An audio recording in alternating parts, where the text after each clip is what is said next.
Kale vanakkam, good morning. Welcome to today's session. Okay. So, எல்லாரும் சாப்பிட்டீங்களா? Breakfast over. பார்த்தா சாப்பிடாத மாதிரி தானே தெரியுது. Okay fine. சரி, இன்னைக்கு நம்ம எதுக்காக இங்க அசம்பிளா இருக்கோம்? என்ன காரணம்? எனக்கு தெரியும், உங்களுக்கும் தெரியும், பட் இருந்தாலும் நான் கேட்பேன். எதுக்காக? இன்னைக்கு வந்து ஓகே ஹிஸ்டரி ஆப்ஷனலோட டெமோ.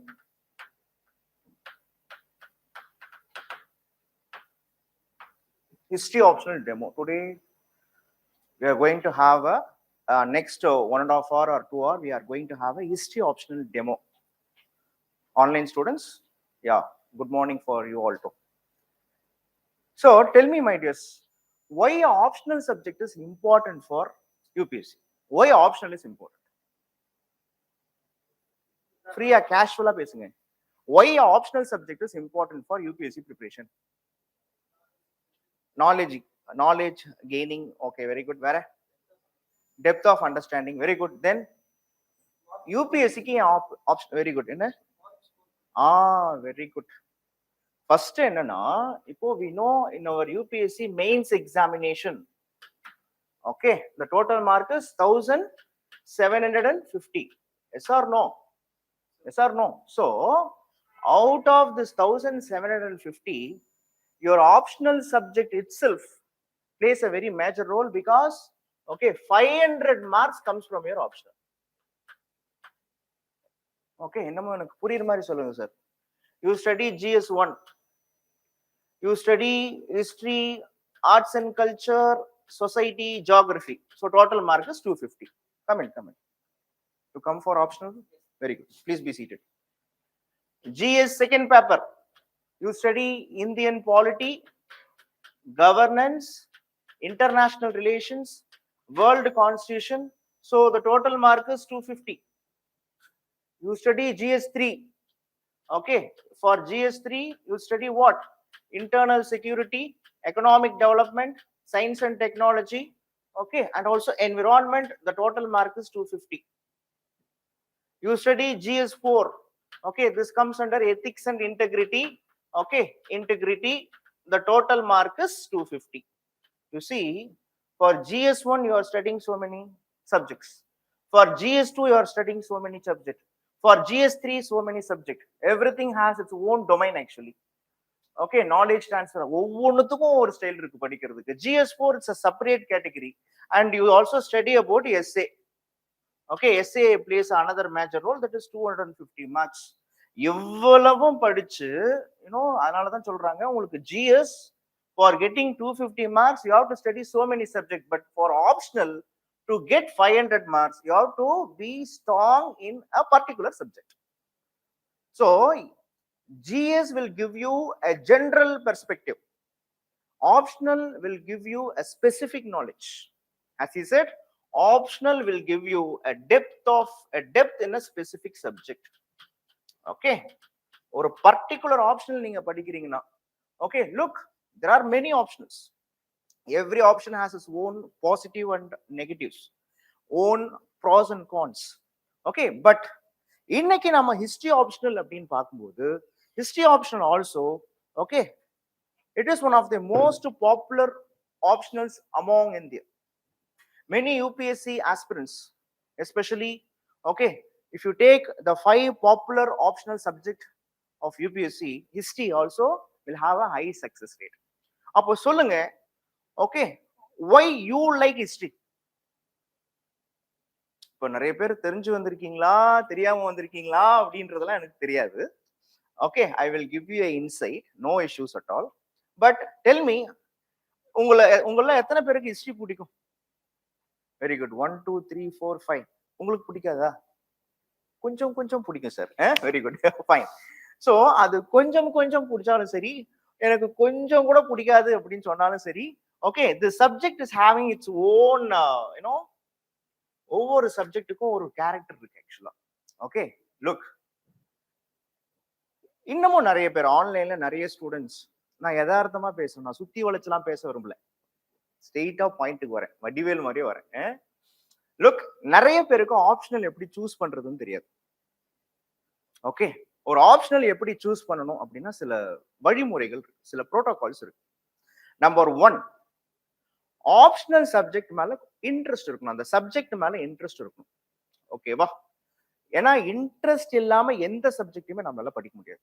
ஓகே, எவ்வளவு பெரிய கஷ்டமான சப்ஜெக்ட் அப்படின்னாலும் அது மேல கொஞ்சம் இன்ட்ரெஸ்ட் இருந்தா அது ரொம்ப ஈஸி ஆயிடும். அதனாலதான் சொல்லுவாங்க, வாழ்க்கையில கிடைச்சதெல்லாம் படிக்கிறத விட பிடிச்ச விஷயத்த படி அப்படின்னு சொல்லுவாங்க. ஸோ எந்த ஒரு விஷயமும் நம்ம பிடிச்சு செய்யும் பொழுது அது நமக்கு ரொம்ப ஈஸியா இருக்கும். So you need to have while choosing an optional you need to have interest on the subject. Okay sir, sir interest மட்டும் இருந்தா போதுமா? ஐ லவ் சிலப்பதிகாரம் சீவக சிந்தாமணி என்றால், பட் அதுக்காக நான் தமிழ் ஆப்ஷனல் எடுத்துட முடியுமா? ஆனா எனக்கு தமிழ் எழுதவே வராது sir. I know I like Tamil. Okay, இப்போ நம்ம ஸ்கூல் டேஸ்ல அப்படி இருக்கும்ல, சார் எனக்கு மேக்ஸ் ரொம்ப பிடிக்கும் சார், ஆனா வரலையே அப்படின்னு இல்லையா? அது மாதிரி சில இடத்துல இன்ட்ரெஸ்ட் மட்டும் செட் ஆகுமா? செட் ஆகாது. இன்ட்ரெஸ்ட் தாண்டி என்ன தேவை அப்படின்னு பாத்தீங்கன்னா familiarity. Whether if you take that optional, okay, it will be helpful for you. அப்போ how you need to know the familiarity, ஒரு ஆப்ஷனலுடைய ஃபெமிலியாரிட்டி ஒரு ஆப்ஷனல் உங்களுக்கு செட் ஆகுமா செட் ஆகாதான்றது நீங்க எப்படி பார்க்கலாம் அப்படின்னா, okay, previous year question. First I said it is based on interest. Second I said it is based on your previous year questions and also syllabus. ஒரு ஆப்ஷனலை சூஸ் பண்றதுக்கு முன்னாடி previous year question paper and சிலபஸை பார்க்கணும். Previous year question பேப்பரை பார்த்துட்டு இந்த மாதிரியான questions, அதனாலதான் உங்களுக்கு இந்த வவுச்சர் கொடுத்துருக்காங்க ஆக்சுவலா. ஓகே, இதுல ப்ரீவியஸ் இயர் கொஸ்டின் அண்ட் சிலபஸ்லாம் இருக்கு. ஸோ உங்களால இது நமக்கு செட் ஆகுமா, இந்த கொஸ்டின்ஸ்லாம் நம்மளால அட்டன் பண்ண முடியுதா? So in the later part of the class, I will be explaining you the syllabus and also how to deal, how the mains answer rating is different, especially how the GS answer rating is different with compared to optional அப்படின்றத இன்னைக்கு நம்ம பார்க்க போறோம். Okay, so syllabus and previous year question paper வச்சு இது நமக்கு set ஆகுமா அப்படின்னு பார்க்கணும். நம்பர் 3 என்ன அப்படின்னு பாத்தீங்கன்னா ஃபேக்கல்டி ஆர் த இன்ஸ்டிடியூஷனல் சப்போர்ட் அப்படின்னு சொல்லிட்டு சொல்லுவாங்க. இதைத்தான் நாம மென்டரிங் அப்படின்னு சொல்றோம். Okay sir, okay, is it easy for me to access my institution? Okay, எனக்கு ஒரு டவுட், சாரை போய் பார்க்கணும், சிவராஜவேல் IAS அகாடமிக்கு வரும், சங்கர் சாரை பார்க்குறோம், சார் இந்த இடத்துல எனக்கு ப்ராப்ளமா இருக்கு. ஓகே, எனக்கு மாடர்ன் இந்தியாவில் ப்ராப்ளம், வேர்ல்டு ஹிஸ்டரியா சுத்தமா புரியவே இல்லை, ஆர்ட்ஸ் அண்ட் கல்ச்சர் பார்த்தாலே கோவமா வருது, உங்களை கூட அடிச்சலான்னு தோணுது. இந்த மாதிரிலாம் நீங்க அந்த மாதிரியான மைண்ட் செட்லாம் வரும் ஆப்ஷனல் படிக்கும்போது. எல்லா ஆப்ஷனுக்குமே எல்லாம் இருக்கு. அப்போ it is easy for me to access my faculty institution. Okay, and fourth என்ன அப்படின்னு சொல்லிட்டு பாத்தீங்கன்னா, ஓகே, நெக்ஸ்ட் ஆப்ஷனை சூஸ் பண்ண வேண்டியதுக்கு மிக முக்கியமான விஷயம் என்னன்னா, ஓகே, அதிகமா பிராக்டிஸ் இருக்கா? Practice means what? ரிவிஷனுக்கான ப்ரொவிஷன் இருக்கா? எஸ்பெஷலி டெஸ்ட் சீரியஸ் இருக்கா? ஓகேவா? So revision makes you better, mentoring will make you to next level. Okay, the interest on the subject and previous year question paper will give you an insight whether that optional can be chosen or not. Look, you may study engineering, okay, but optional subject பொறுத்த வரைக்கும் நீங்க last check பண்ணிக்கோங்க. Last ஒரு 10 years of UPSC popular optional subject எடுத்துக்கிட்டீங்கன்னா, ஒரு 5 subject கிட்ட எடுத்துக்கிட்டீங்கன்னா history அதுல ஒரு கண்டிப்பா ஒரு சப்ஜெக்டா இருக்கும். Okay, but don't think history is waste. எல்லா ஆப்ஷனலுக்குமே ஒவ்வொரு ஆப்ஷனலுக்குமே சில அட்வான்டேஜஸ் இருக்கு. ஓகேவா? But the thing is what you have to consider is நமக்கு இன்ட்ரெஸ்ட் இருக்கா? ஓகே, நமக்கு இந்த மாதிரியான இன்ஸ்டிடியூஷனல் சப்போர்ட் இருக்கா? ஓகே, மென்டரிங் சப்போர்ட் கிடைக்குமா? ஸோ இதை வச்சுதான் ஒரு ஆப்ஷனல் அப்படின்றத சூஸ் பண்ணுவாங்க. புரியுதுங்க? ஜென்ரலாவே எனக்கு இன்னமும் சொல்லுவாங்க, சார் எனக்கு 3 சப்ஜெக்ட் மேல இன்ட்ரெஸ்டா இருக்கு. ஓகே, இருந்துட்டு போட்டோம். 3 சப்ஜெக்டும் என்ன பண்ணணும் அப்படின்னா டெமோ அட்டன் பண்ணுங்க.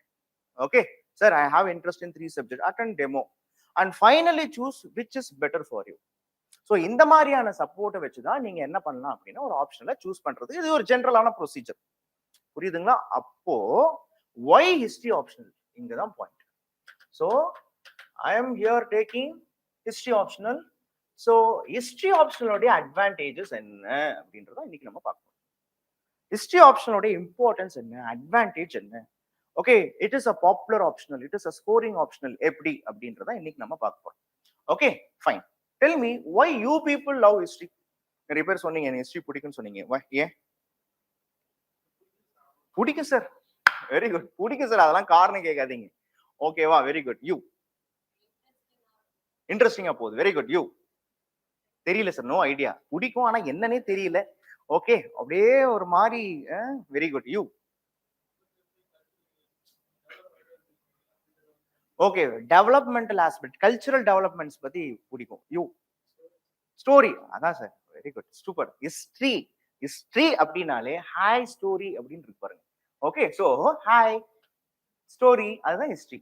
Okay, you know idea, you story. Okay, fine.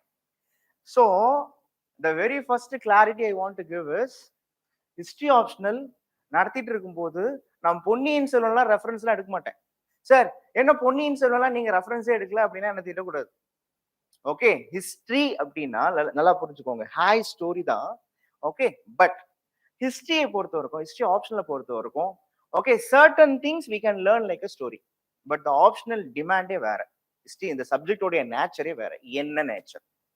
நான் ஏற்கனவே சொன்ன மாதிரி ஹிஸ்டரி அப்படின்னாலே அந்த சப்ஜெக்ட்டுக்கு ஒரு டெஃபினிஷன் இருக்கு. ஒவ்வொரு சப்ஜெக்ட்டுக்கும் ஒரு டெஃபினிஷன் இருக்கு. அப்ப ஹிஸ்டரி ஆப்ஷனுடைய டெஃபினிஷன் அப்படின்னு பாத்தீங்கன்னா, history is nothing but study of past with geographical time extent அப்படின்னு சொல்றாங்க. என்ன சொல்றாங்க? History is nothing but study of past, study of past with geographical time extent. Geographical, okay, geographical time extent. This is the definition for one of the definition for history subject. அப்படினா என்னன்னா, history அப்படின்னா ஏதோ past பத்தி படிக்கிறது, and history அப்படின்றது chronology பத்தி படிக்கிறது. குரோனாலஜினா என்ன? இந்த டைம்ல என்ன நடந்தது. ஃபார் எக்ஸாம்பிள் ஒரு 500 இயர்ஸ் முன்னாடி. இப்போ ஹிஸ்டரியில நீங்க மேக்ஸிமம் என்ன படிப்பீங்க? Okay, what was the political condition, okay, what was the economical condition, what was the religious condition, okay, what was their cultural, how was their culture. அப்போ socio, okay, முக்கியமா society or socio. So history படிக்கும் பொழுது in sociology you will deal only with society, but history படிக்கும் பொழுது broad aspect என்னென்ன படிக்கிறீங்க? So polity, economy, religion, culture and also society. அப்போ இதத்தான் என்னன்னு சொல்றாங்க அப்படின்னா, this is what we call it as the geographical time extent, or it is also what we call it as chronology. அப்போ history subject உடைய speciality என்ன அப்படின்னு பாத்தீங்கன்னா, ஓகே, நம்பர் 1, ஹிஸ்டரி சப்ஜெக்ட் சீரியஸாவே ஒரு இன்ட்ரெஸ்டான சப்ஜெக்ட். ஏன் இன்ட்ரெஸ்டான சப்ஜெக்ட் அப்படின்னா, லுக், நான் ஏற்கனவே சொன்ன மாதிரி many facts, உங்களுக்கு தெரிஞ்ச விஷயங்களை தான் நம்ம பார்க்கணும். You know about Gandhi, at least கேள்விப்பட்டிருப்பீங்க. காந்தி, நேரு, சுபாஷ், ஓகே, ராஜாராம் மோகன் ராய், பாரதியார். லுக், உங்களுக்கு தெரிஞ்ச எல்லா பர்சனாலிட்டியை பத்தியும் படிக்க போறீங்க. அப்ப தெரிஞ்ச விஷயத்தை பத்தி படிக்கிறீங்க, இன்னும் டீப்பா தெரிஞ்சுக்கிறதுக்காக படிக்கிறீங்க. So history is the most interesting subject அப்படின்னு சொல்லிட்டு சொல்றாங்க, பேஸ்ட் ஆன். ஓகே, ஹிஸ்டரி படிக்கும் பொழுது, சார் நீங்க இன்ட்ரெஸ்டிங்னு சொல்றீங்க, எங்க ஸ்கூல்ல எல்லாம் இன்ட்ரெஸ்டிங் சப்ஜெக்டாவே ஹிஸ்டரி இருந்தது இல்லையா சார்? ஹிஸ்டரினாலே தூக்கம் வரும். ஓகே, நாம் அப்படி தள்ளப்பட்டோம். ஓகே, நானும் ஸ்கூல் படிக்கும் பொழுது எனக்கு பிடிச்ச சாரே ஹிஸ்டரி சார் தான். ஏன்னா ஹிஸ்டரி நடத்தினாருன்னா அவ்வளவு தூக்கம் வரும். எங்க இருந்து தான் அந்த தூக்கம் வரும்னு தெரியாது. கும்பகர்ணம் கூட அப்படிலாம் தூங்கி மாட்டான்னு வச்சுக்கோங்களேன். அப்போ என்ன ஸ்கூல்ல என்ன நடக்குது? நீங்க இன்ட்ரெஸ்டிங்னு சொல்றீங்க, ஆனா ஸ்கூல்ல எனக்கு இன்ட்ரெஸ்டிங்காவே தெரியலையே. இன்ட்ரெஸ்டிங்கான சப்ஜெக்ட் தான், ஆனா இன்ட்ரெஸ்டிங்கா நடத்தல many of the areas, because the sir will come, okay, he will blabber something, or the ma'am will come, he will blabber something. Okay, the subject demands for, you know. So my dear friends, so history optional, what it demands about the facts, concept and also chronology. Okay, fact is nothing but truth, concept is nothing but how the truth is correlated with something, and chronology is nothing but, if you take history, it will have ancient India, medieval India, modern India, post independence, world history. You should know which event happened in which time period.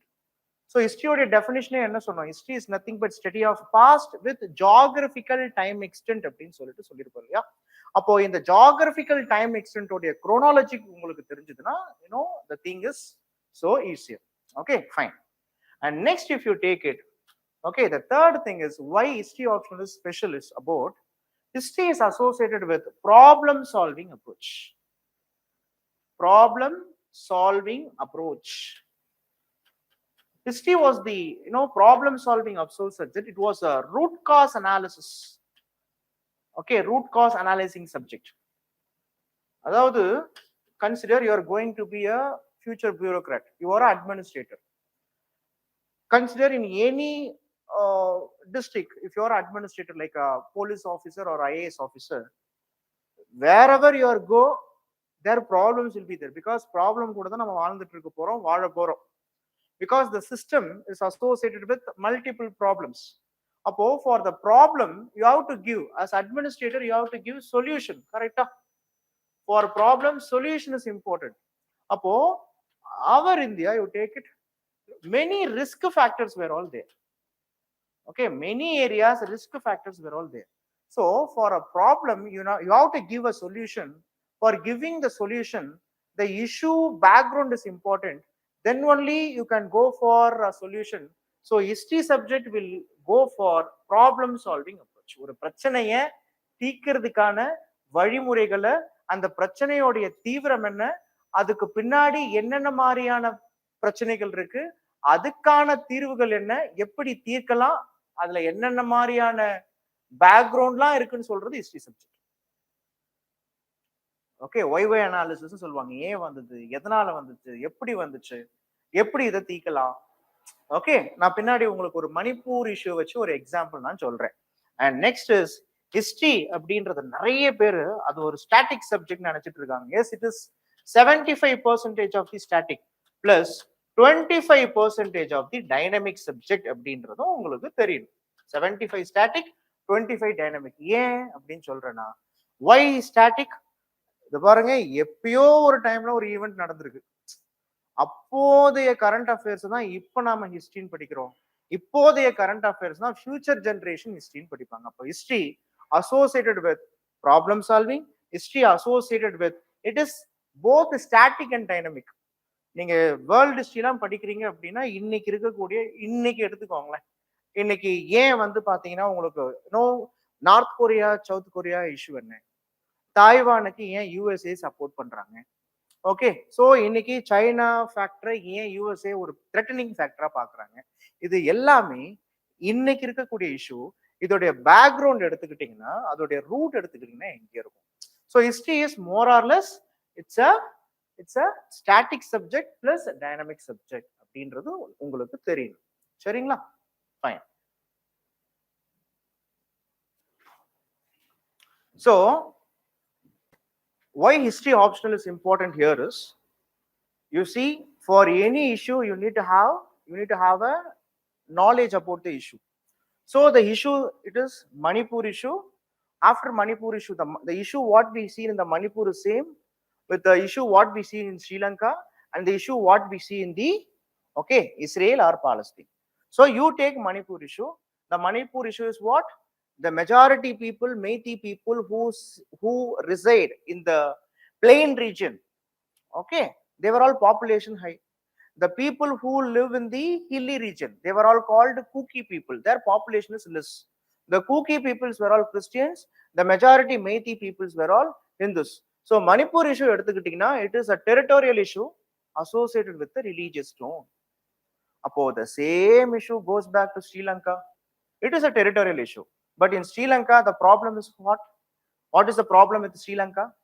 In Sri Lanka, look, India and Sri Lanka shares their long journey since with the age of Ramayana. But officially speaking, our Ashoka, he has sent his son and daughter to Sri Lanka to spread Buddhism. So some 2500 years before, Sri Lanka, okay, the country was dominated by Sinhalese population. These Sinhalese were all Buddhist. But you need to understand our Sangam age Cholas. There was a Chola name called Yellalan or Yellara. So the Sangam age Cholas, Yellala or Yellara, what he does, he captured Sri Lanka for some 50 years. 50 வருஷம் Sri Lanka capture பண்ணி ஆள்றார். 2000 வருஷத்துக்கு முன்னாடியே ஸ்ரீலங்கால தமிழர்கள் போய் settle ஆயிட்டாங்க. Of course you would have watched many movies. Okay, our Chola rulers, Pandya rulers, they captured Sri Lanka for some time. Many times Sri Lanka rulers also attacked our down south Sangam age rulers, and Sangam age rulers also attacked Sri Lanka. So what you need to understand is the Sri Lanka was not only dominated by which population? Sinhalese population. There are some Tamils also present. And during the British time, the Sri Lanka, you would have studied a topic called Advent of Europeans. படிப்பீங்க modern இந்தியாவில் advent of யூரோப்பியன்ஸ்னு ஒரு topic படிப்பீங்க. இந்த advent of Europeans அப்படின்ற topic Europeans எப்படி இந்தியாவை வந்து கேப்சர் பண்ணாங்கன்னு படிப்பீங்க. Portuguese, Dutch, British, Danish, okay, French. Likewise ஸ்ரீலங்காவை பிரிட்டிஷும் கேப்சர் பண்ணியிருந்தாங்க. பிரிட்டிஷ் ஸ்ரீலங்காவில் கேப்சர் பண்ணும்போது ஸ்ரீலங்காவை அவங்க ரூல் பண்ணும் பொழுது ஸ்ரீலங்காவில் இருக்கக்கூடிய பிளான்டேஷன்ஸ்ல ஒர்க் பண்றதுக்காகவே இங்க இருக்கக்கூடிய தமிழ்ஸ் என்ன பண்றாங்கன்னா எடுத்துட்டு போறாங்க, கூட்டிட்டு போறாங்க. Indenture labourers, do you know what is the word indenture labourers? ஒப்பந்த தொழிலாளர்களா கூட்டிட்டு போறாங்க. லாஜிக் புரியுதா உங்களுக்கு? ஒப்பந்த தொழிலாளர்களாக இவங்க கூட்டிட்டு போறாங்க. சோ ஸ்ரீலங்காவும் இண்டிபெண்டன்ஸ் ஆகுது 1947 மேல. சோ ஸ்ரீலங்கா இண்டிபெண்டன்ஸ் ஆகும் பொழுது ப்ராப்ளம் வருது. There, who are all there? Sinhalese also there, Tamilians also there. During British period itself, okay, the Malayakat Tamilர்கள், okay, or the Tamilians, they occupy important post in the British administration. But after Sri Lanka's independence, the majority people, they never want to go soft with the minority Tamil people. The problem is ethnic issue. Inam saarndha prachanai. They say that we are Sinhalese, okay, and the opponent group says this, we are all Tamils. The Tamils is demanding for equality of status, but the Sinhalese says that we are the majority population. நான் ஏன் உனக்கு மைனாரிட்டியா கூட உன்னை accept பண்ணிக்க மாட்டேன்றதான் issue. So this is how, okay, later on, okay, armed revolt taken place in the name of LTTE, and you know what happened in the history. The same issue with, okay, Israel and Palestine. அப்போ Israel Palestine issue, Sri Lanka issue, okay, the present day issue. அதனால தான் சொல்லுவேன் history அப்படின்ற subject we say it is static. அப்போ நடந்த current affairs தான் இன்னைக்கு நாம ஹிஸ்டரின்னு படிக்கிறோம். இன்னைக்கு நடக்கிற கரண்ட் அஃபேர்ஸ் தான் அடுத்த ஜெனரேஷன் ஹிஸ்டரின்னு படிக்கும். அப்போ ஹிஸ்டரி அப்படின்றது நீங்க நினைக்கிற மாதிரி fully it is not static, it is dynamic also. You need to know the issue. அப்போ ஒரு சப்ஜெக்ட் அப்படின்னும் போது இந்த மாதிரி static part, history is 75% of the static part and 25% of the dynamic part or applicable part. And next என்ன அப்படின்னு பாத்தீங்கன்னா, history நீங்க படிக்கிறீங்கன்னா, ஓகே, உங்களுக்கு ஹிஸ்டரி ஆப்ஷனல் படிக்கிறது நிறைய அட்வான்டேஜ் இருக்கு. என்ன அட்வான்டேஜ்? புக்ஸ் எல்லாம் ரொம்ப ஈஸியா கிடைக்கும். Books, okay, authors, reference books உங்களுக்கு ஈஸியா கிடைக்கும். ஹிஸ்டரி ஆப்ஷனுக்கு என்ன? Reference books available readily. And next is, okay, correlation with GS. Okay, history option படிக்கும் போது உங்களுடைய prelims-க்கும் சரி and உங்களுடைய mains-க்கும் சரி history plays a very major role. Prelims-க்கு எப்படி sir? In your preliminary examination, you know, out of 100 questions in GS1, okay, every year as an average நீங்க எடுத்துக்கிட்டீங்கன்னா 15 to 20 questions are all from history only. 15 to 20 questions history தான் prelims. In mains எடுத்துக்கிட்டீங்கன்னா in GS1, okay, history is there or not? Out of 250 marks, okay, history எடுத்துக்கிட்டீங்கன்னா 75 to 100 marks are all from history. GS1ல. GS2ல எடுத்துக்கிட்டீங்கன்னா, okay, out of 250 there was a subject called international relations. International relations subject உடைய background என்னன்னா history தான். As what I said today, Indo-Sri Lanka relation, you study about what happened in Sri Lanka, historical part. Indo-China relations, what is the relation of India and China in the historical part. So historical background will give you an insight.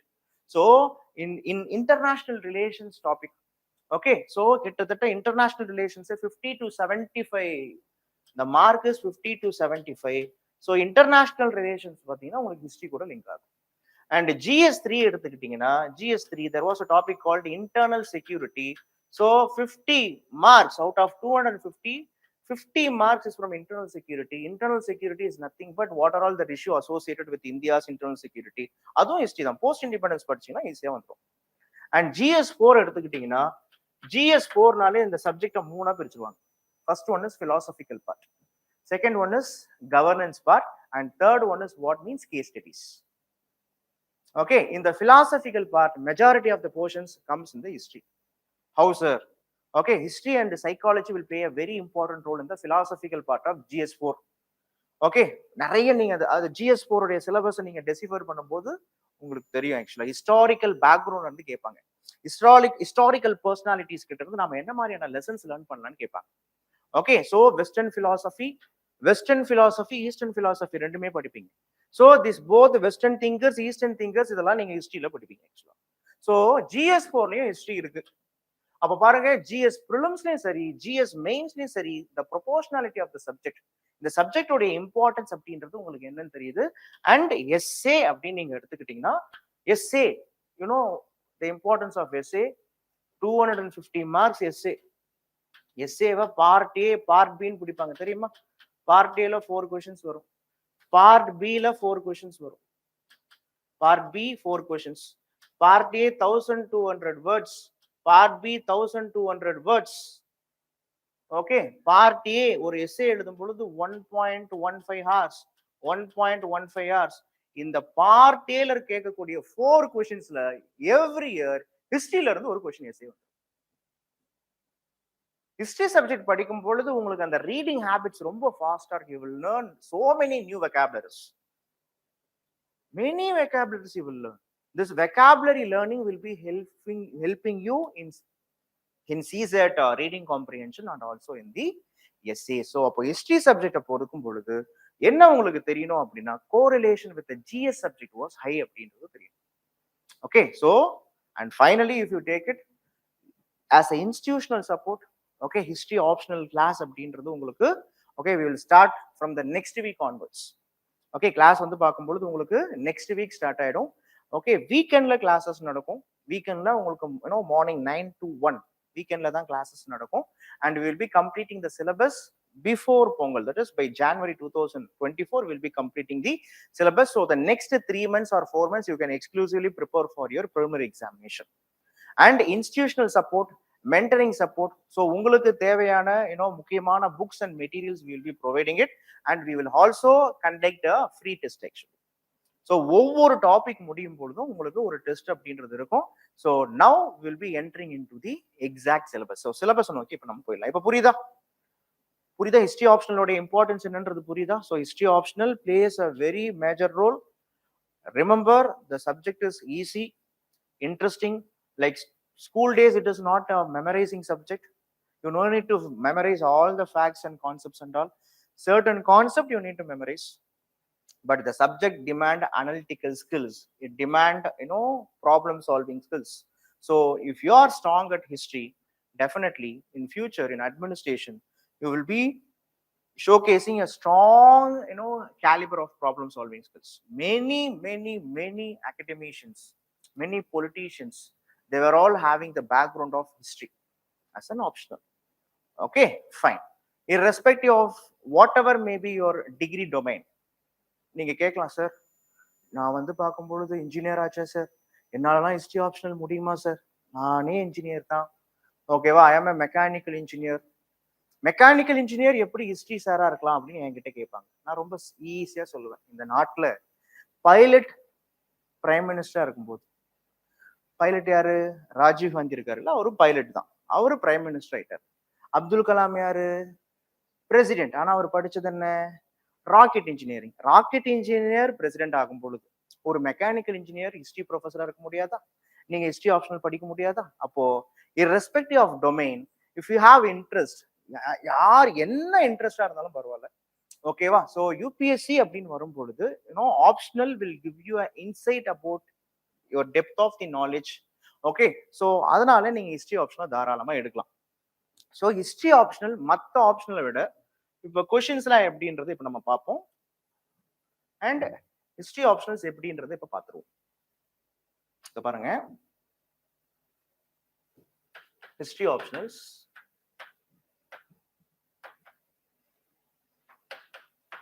இதை 2 பார்ட்டா பிரிக்கிறாங்க, paper 1 and paper 2.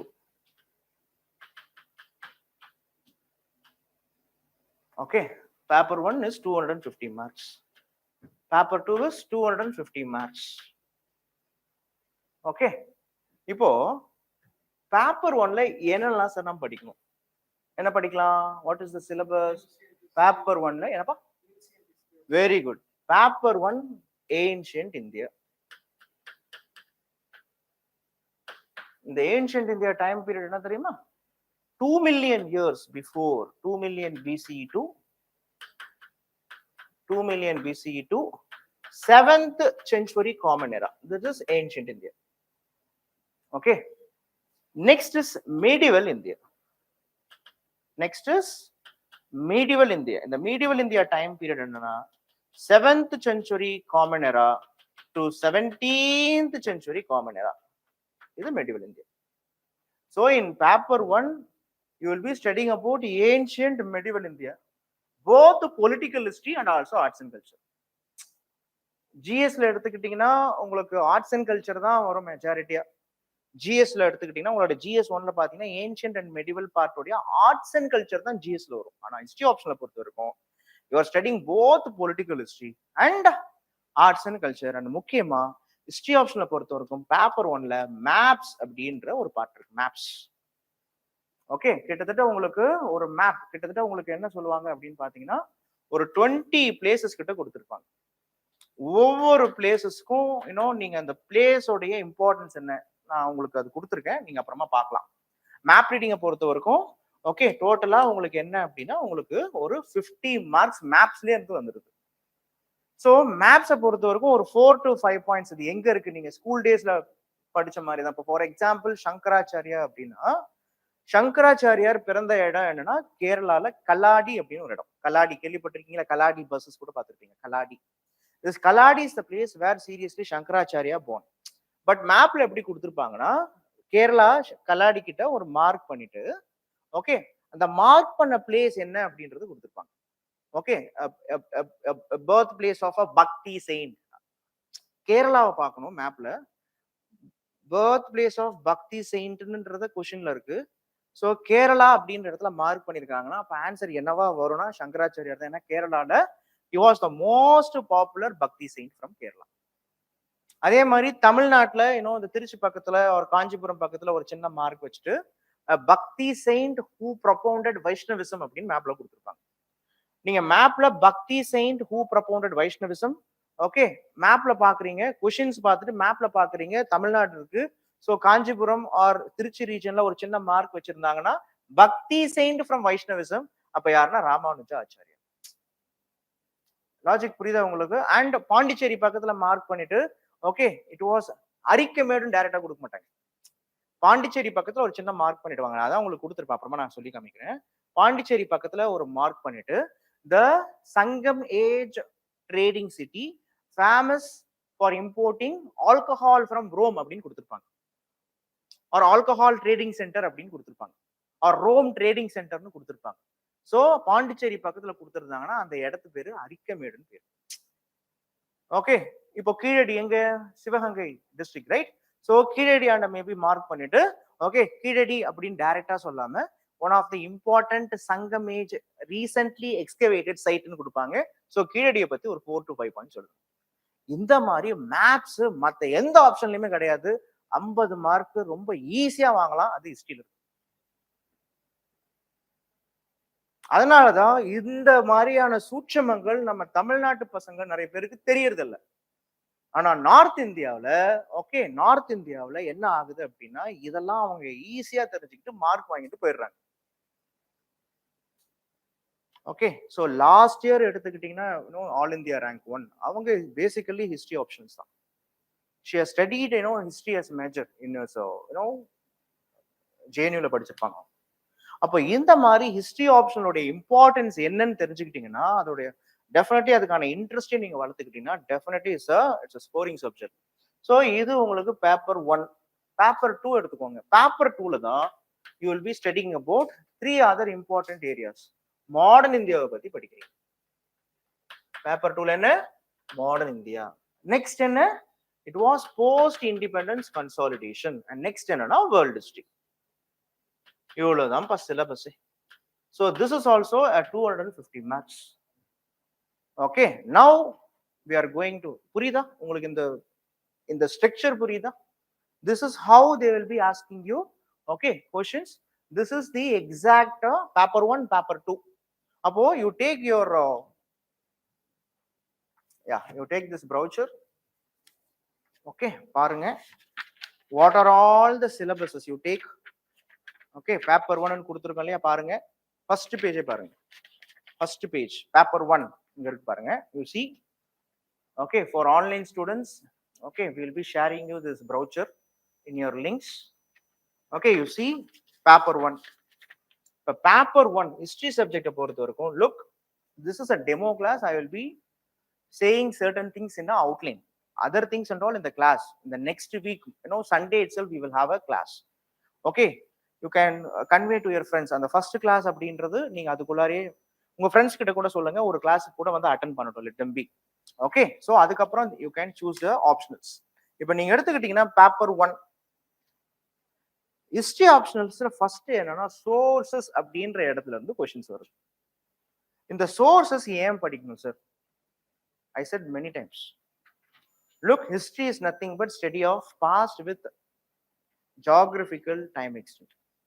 History will demand proof. History படிக்கும் பொழுது you should be so concerned with the fact checks. ஓகேவா? அப்ப கரெக்டான ஃபேக்டை படிக்கணும். அப்போ இந்த கரெக்டான ஃபேக்ட் அப்படின்னும் பொழுது இந்தியன் ஹிஸ்டரியை எப்படி பில்ட் பண்ணிருக்காங்க அப்படின்றத அந்த சோர்ஸ். இந்த இந்தியன் ஹிஸ்டரி எப்படி பில்ட் பண்ணிருப்பாங்க? ஒன்னு ஆர்கியாலஜிக்கல் எவிடன்சஸ் மூலமா, அகழ்வாராய்ச்சி செய்யறது மூலமா, ஓகே, லிட்ரேச்சர் மூலமா, ஃபாரின் சோர்ஸ் மூலமா, நம்ம பார்க்கக்கூடிய டெம்பிள்ஸ், நம்ம பார்க்கக்கூடிய ஆர்ட் மானுமெண்ட்ஸ், ஓகே, இந்தியாவை பத்தி மத்த லிட்ரேச்சர்ல இருக்கக்கூடியது. ஃபார் எக்ஸாம்பிள், இந்தியாவை பத்தி மத்த சிவிலைசேஷன்ல சொல்லியிருக்காங்க, மெசபடோமியால, எஜிப்தியன், ஓகே, சைனீஸ் சிவிலைசேஷன். மற்ற நாடுகள் இந்தியாவை பத்தி என்ன மாதிரியான மனநிலையில இருந்திருக்காங்க, மற்ற ஹிஸ்டோரியன்ஸ் என்ன விதமான மென்டாலிட்டியில இருந்திருக்காங்க. ஃபார் எக்ஸாம்பிள், மெகஸ்தனஸ் தன்னுடைய இண்டிகான்ற புக்ல he was speaking about India. He was speaking good about India. That is the point. இந்தியாவுடைய exact socio cultural political elements பத்தி பேசுறாரு மெகஸ்தனஸ். அதுல ஒரு பியூட்டி என்னன்னா, this மெகஸ்தனஸ், he was not only speaking about north of India, he is also speaking about south of India. He also speaking about Pandya dynasty. He also speaks about the hospitality that was famous in South India.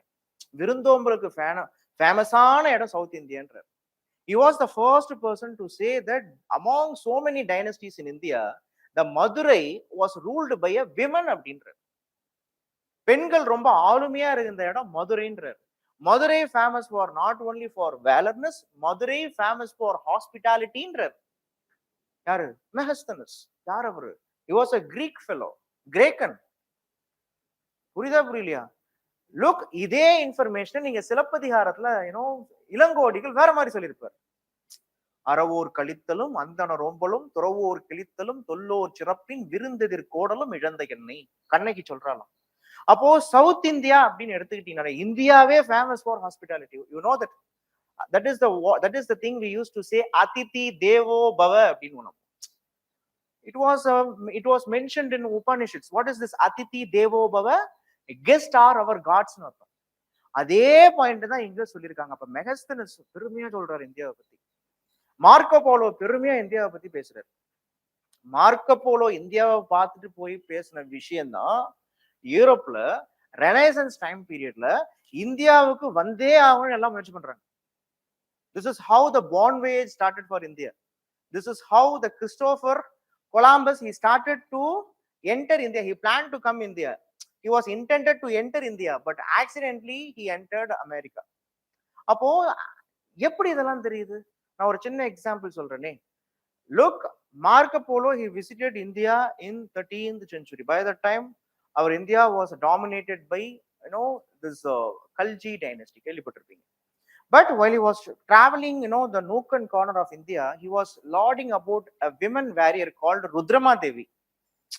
Don't think Anushka. Anushka acted in that character, Rudrama Devi. Okay, தெரியுமா உங்களுக்கு? So, Rudrama தேவியை பத்தி இங்க இருக்கக்கூடிய Kohinoor diamond பத்தி mention பண்றாரு. 13th centuryல யாரு சொல்றா? Marco polo. இவரு வேட்டிகன்ல இருந்து வந்தார். ஸோ அதுக்கப்புறமா தான் so India you see he used to refer India as Indies. India is an English term. Hindustan was the original meaning of the time, Bharat or Hindustan.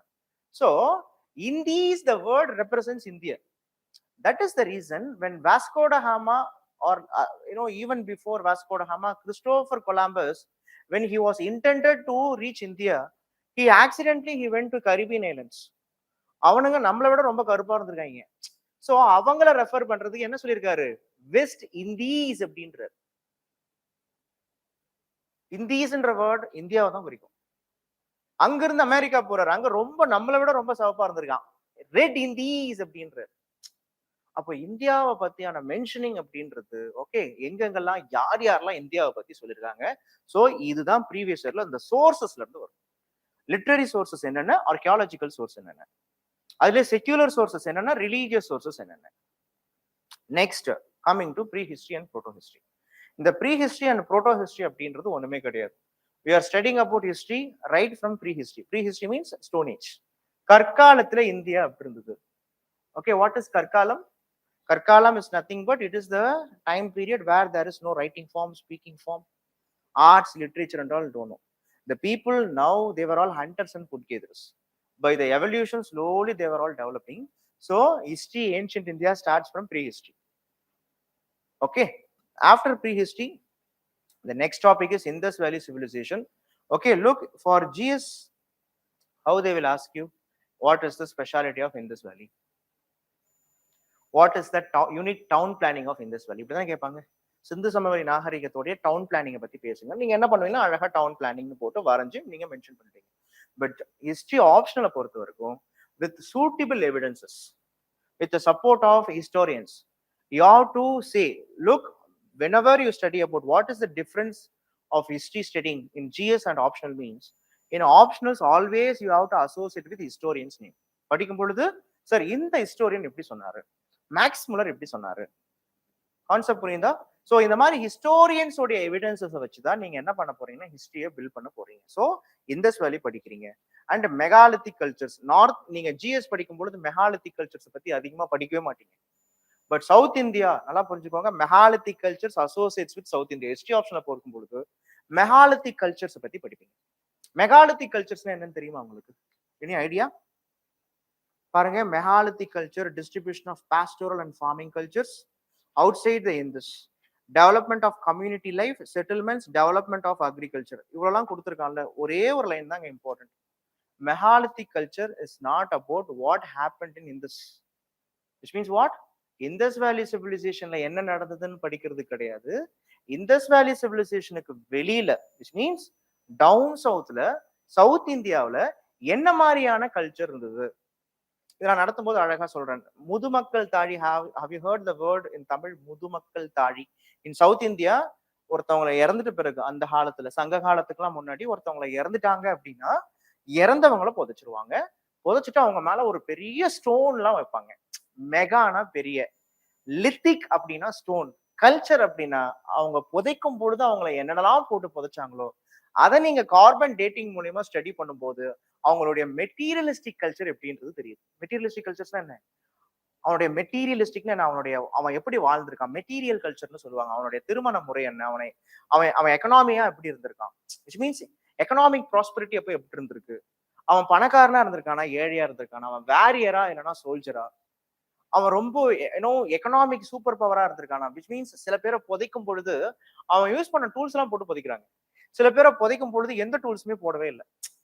அப்போ இதுல இருந்தே தெரியுது அவன் யாரு அப்படின்றது. நம்ம சொல்லுவோம்ல, கல்யாணத்தை பண்ணிப்பார் வீட்டை கத்திப்பார் அப்படின்னு சொல்ற மாதிரி, கல்யாண வீடு மட்டும் இல்ல, ஒருத்தவங்களுடைய பரியல் சைட்டை வச்சு அந்த அந்த சொசைட்டி எப்படி இருக்குன்னு கண்டுபிடிச்சிடலாம்.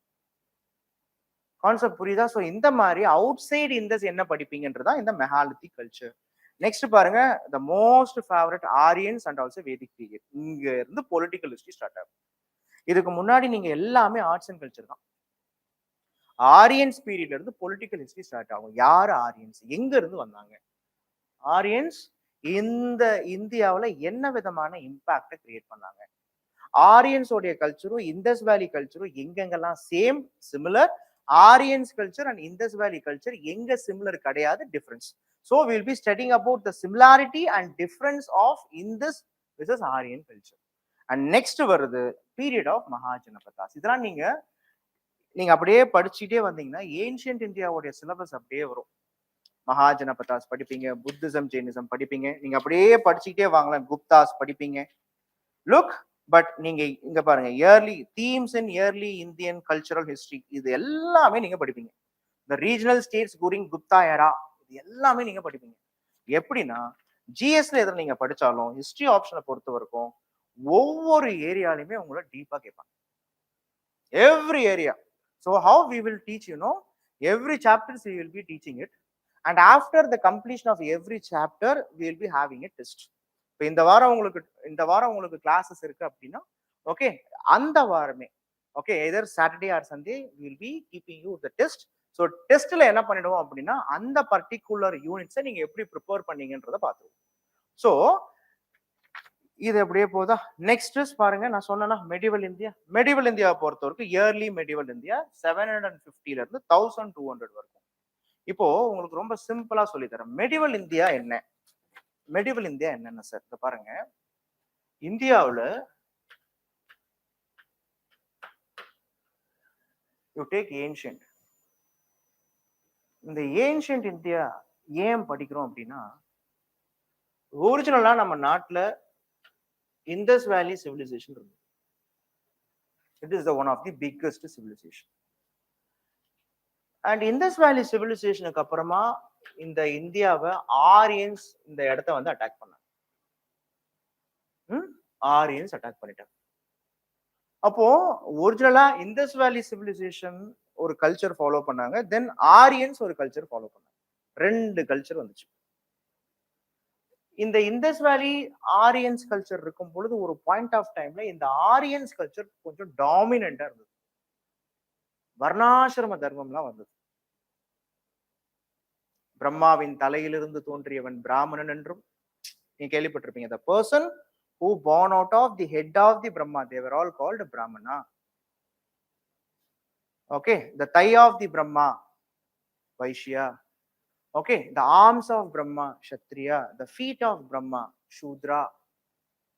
அப்போ social hierarchy came, Brahmanical dominance came. Religion, now it is not a concept of bhakti. Now religion is mostly ritualistic. Ritualistic என்ன? இந்த சமயத்துல பயங்கரமான யஜ்னாஸ் பண்ண ஆரம்பிச்சாங்க, சாக்ரிஃபைஸ் பண்ண ஆரம்பிச்சாங்க, மிருகங்களை பலி கொடுக்க ஆரம்பிச்சாங்க. முக்கியமா அஸ்வமேத யாகம்லாம் ரொம்ப பாப்புலர். ஒரு குதிரையை யாக குண்டத்துல போட்டு கொன்றுவாங்க, இதுதான் அஸ்வமேத யாகம்னு பேர். அப்ப இந்த மாதிரியான பிராமணிக்கல் டாமினன்ஸ் பயங்கரமா வருது.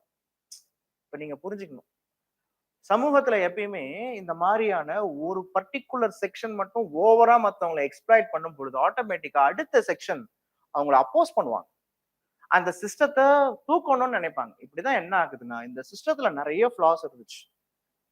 இந்த சிஸ்டத்தை தூக்கணும் ஆர் இந்த சிஸ்டத்துல இருக்கக்கூடிய நெகட்டிவ்ஸ் எல்லாம் பாசிட்டிவ்ஸா மாத்தணும் அப்படின்றதுக்காக இதே டைம் ஆரியன்ஸ் டைம் பீரியட் முடிஞ்ச உடனே இந்தியாவுல ஒரு புது சிஸ்டம் வருது. இது என்ன சார்னா Buddhism and Jainism. Buddhism Jainism, okay, Buddhism Jainism. அதுக்கப்புறம் அஜீவிகாஸ் அப்படின்னு சொல்லுவாங்க, அஜீவிகா. இவங்க ஒரு புது குரூப். இவங்கெல்லாம் ஆர்த்தோடாக்ஸ், இவங்கெல்லாம் ஹெட்ரோடாக்ஸ். இவங்க பாத்தீங்கன்னா இல்லற வாழ்க்கையும் வாழலாம், துறவர வாழ்க்கையும் வாழலான்றாங்க. இவங்க இல்லறத்தை விட்டு வெளிலவா அப்பதான் துறவரன்றாங்க. இவங்க இல்லறத்தில் துறவரம், இவங்க தம்பி இல்லறத்துல இருந்து வெளிலவா அப்பதான் துறவரம். அவங்க இன்னும் கடவுள்கிட்ட இருந்தா நம்ம எல்லாம் வந்தோம், ஓகே, சோ திருப்பி கடவுள்கிட்டயே போனோம், அதுதான் மோக்ஷான்றாங்க. இவங்க என்ன சொல்றாங்க, கடவுள் வெளில உனக்குள்ளாரே இருக்கிறான், அதான் கடவுள்ன்றாங்க, செல்ஃப் ரியலைசேஷன்றாங்க. அப்போ இந்தியாவுல இப்போ ஒரு புது சிஸ்டம் வந்திருக்கு. ஆல்ரெடி ஐவிசி, அதுக்கப்புறம் ஆரியன்ஸ், அதுக்கப்புறம் இப்ப புத்திசம் அண்ட் ஜெயினிசம். இதோட நிக்கல, இந்த சமயத்துலதான் இந்தியாவுல ஃபாரின் இன்ஃபுளுசஸ் எல்லாம் வந்துச்சு. ஒரு பக்கம் கிரேக்கர்கள் இந்தியாவுக்கு வந்து அட்டாக் பண்றாங்க, இன்னொரு பக்கம் பெர்ஷியர்கள் இந்தியாவை வந்து அட்டாக் பண்றாங்க. அப்போ ஃபாரின் எலிமெண்ட்ஸ் எல்லாம் இந்தியன் எலிமெண்ட்ஸ் கூட போகுது. அப்ப என்ன ஆகணும்? இந்தியாவுல ஒரு சிஸ்டம் இருக்கு. இப்போ கிரேக்கர்கள் கிட்ட ஜாதி கிடையாது, பெர்ஷியர்கள் கிட்ட ஜாதி கிடையாது. ஆனா இந்தியாவுல வர்ணா சிஸ்டம், ஜாதி இருக்கு. இவங்க எல்லாம் இந்தியாவை அட்டாக் பண்றாங்க. அப்ப என்ன ஆகணும்? ஒரிஜினலா என்ன ஒரிஜினலா ஆயிருக்கணும்? ஃபாரின்ஸ் இந்தியாவுல வந்து அட்டாக் பண்றதால ஃபாரின் எலிமெண்ட்ஸ் எல்லாம் இந்தியன் எலிமெண்ட்ஸ்ல வந்திருக்கணுமா? இந்த டைம் பீரியட்ல சொல்றேன். Buddha itself a Hindu prince. Buddha itself a Hindu prince. அவர் வந்து அந்த வர்ணா சிஸ்டத்துல பிராமணிக்கல் டாமினன்ஸை எதிர்த்தவர் அவர். நான் என்ன சொல்றேன், ஓவராலா சோசியல் ஆஸ்பெக்ட்ல பாக்குறேன். புத்திசம் ஜெயினிசம் பீரியட்ல அவங்க கேஸ்ட் வர்ணாவை அக்செப்ட் பண்ணிக்கல. ஆனா அந்த டைம் பீரியட்ல கேஸ்ட் வர்ணாலாம் இருந்தது. கான்செப்ட் புரியுதா? இப்போ யூ டேக் இஸ்லாம் இருக்கு, இஸ்லாம்ல காஸ்ட் இல்ல. கிறிஸ்டியானிட்டில காஸ்ட் இல்ல, இல்ல ஒரிஜினலாவே இல்ல, கரெக்டா? ஆனா இங்க இருக்கக்கூடிய கிறிஸ்டியன்ஸ், இங்க இருக்கக்கூடிய முஸ்லிம்ஸ் காஸ்ட் வச்சிருக்காங்களா?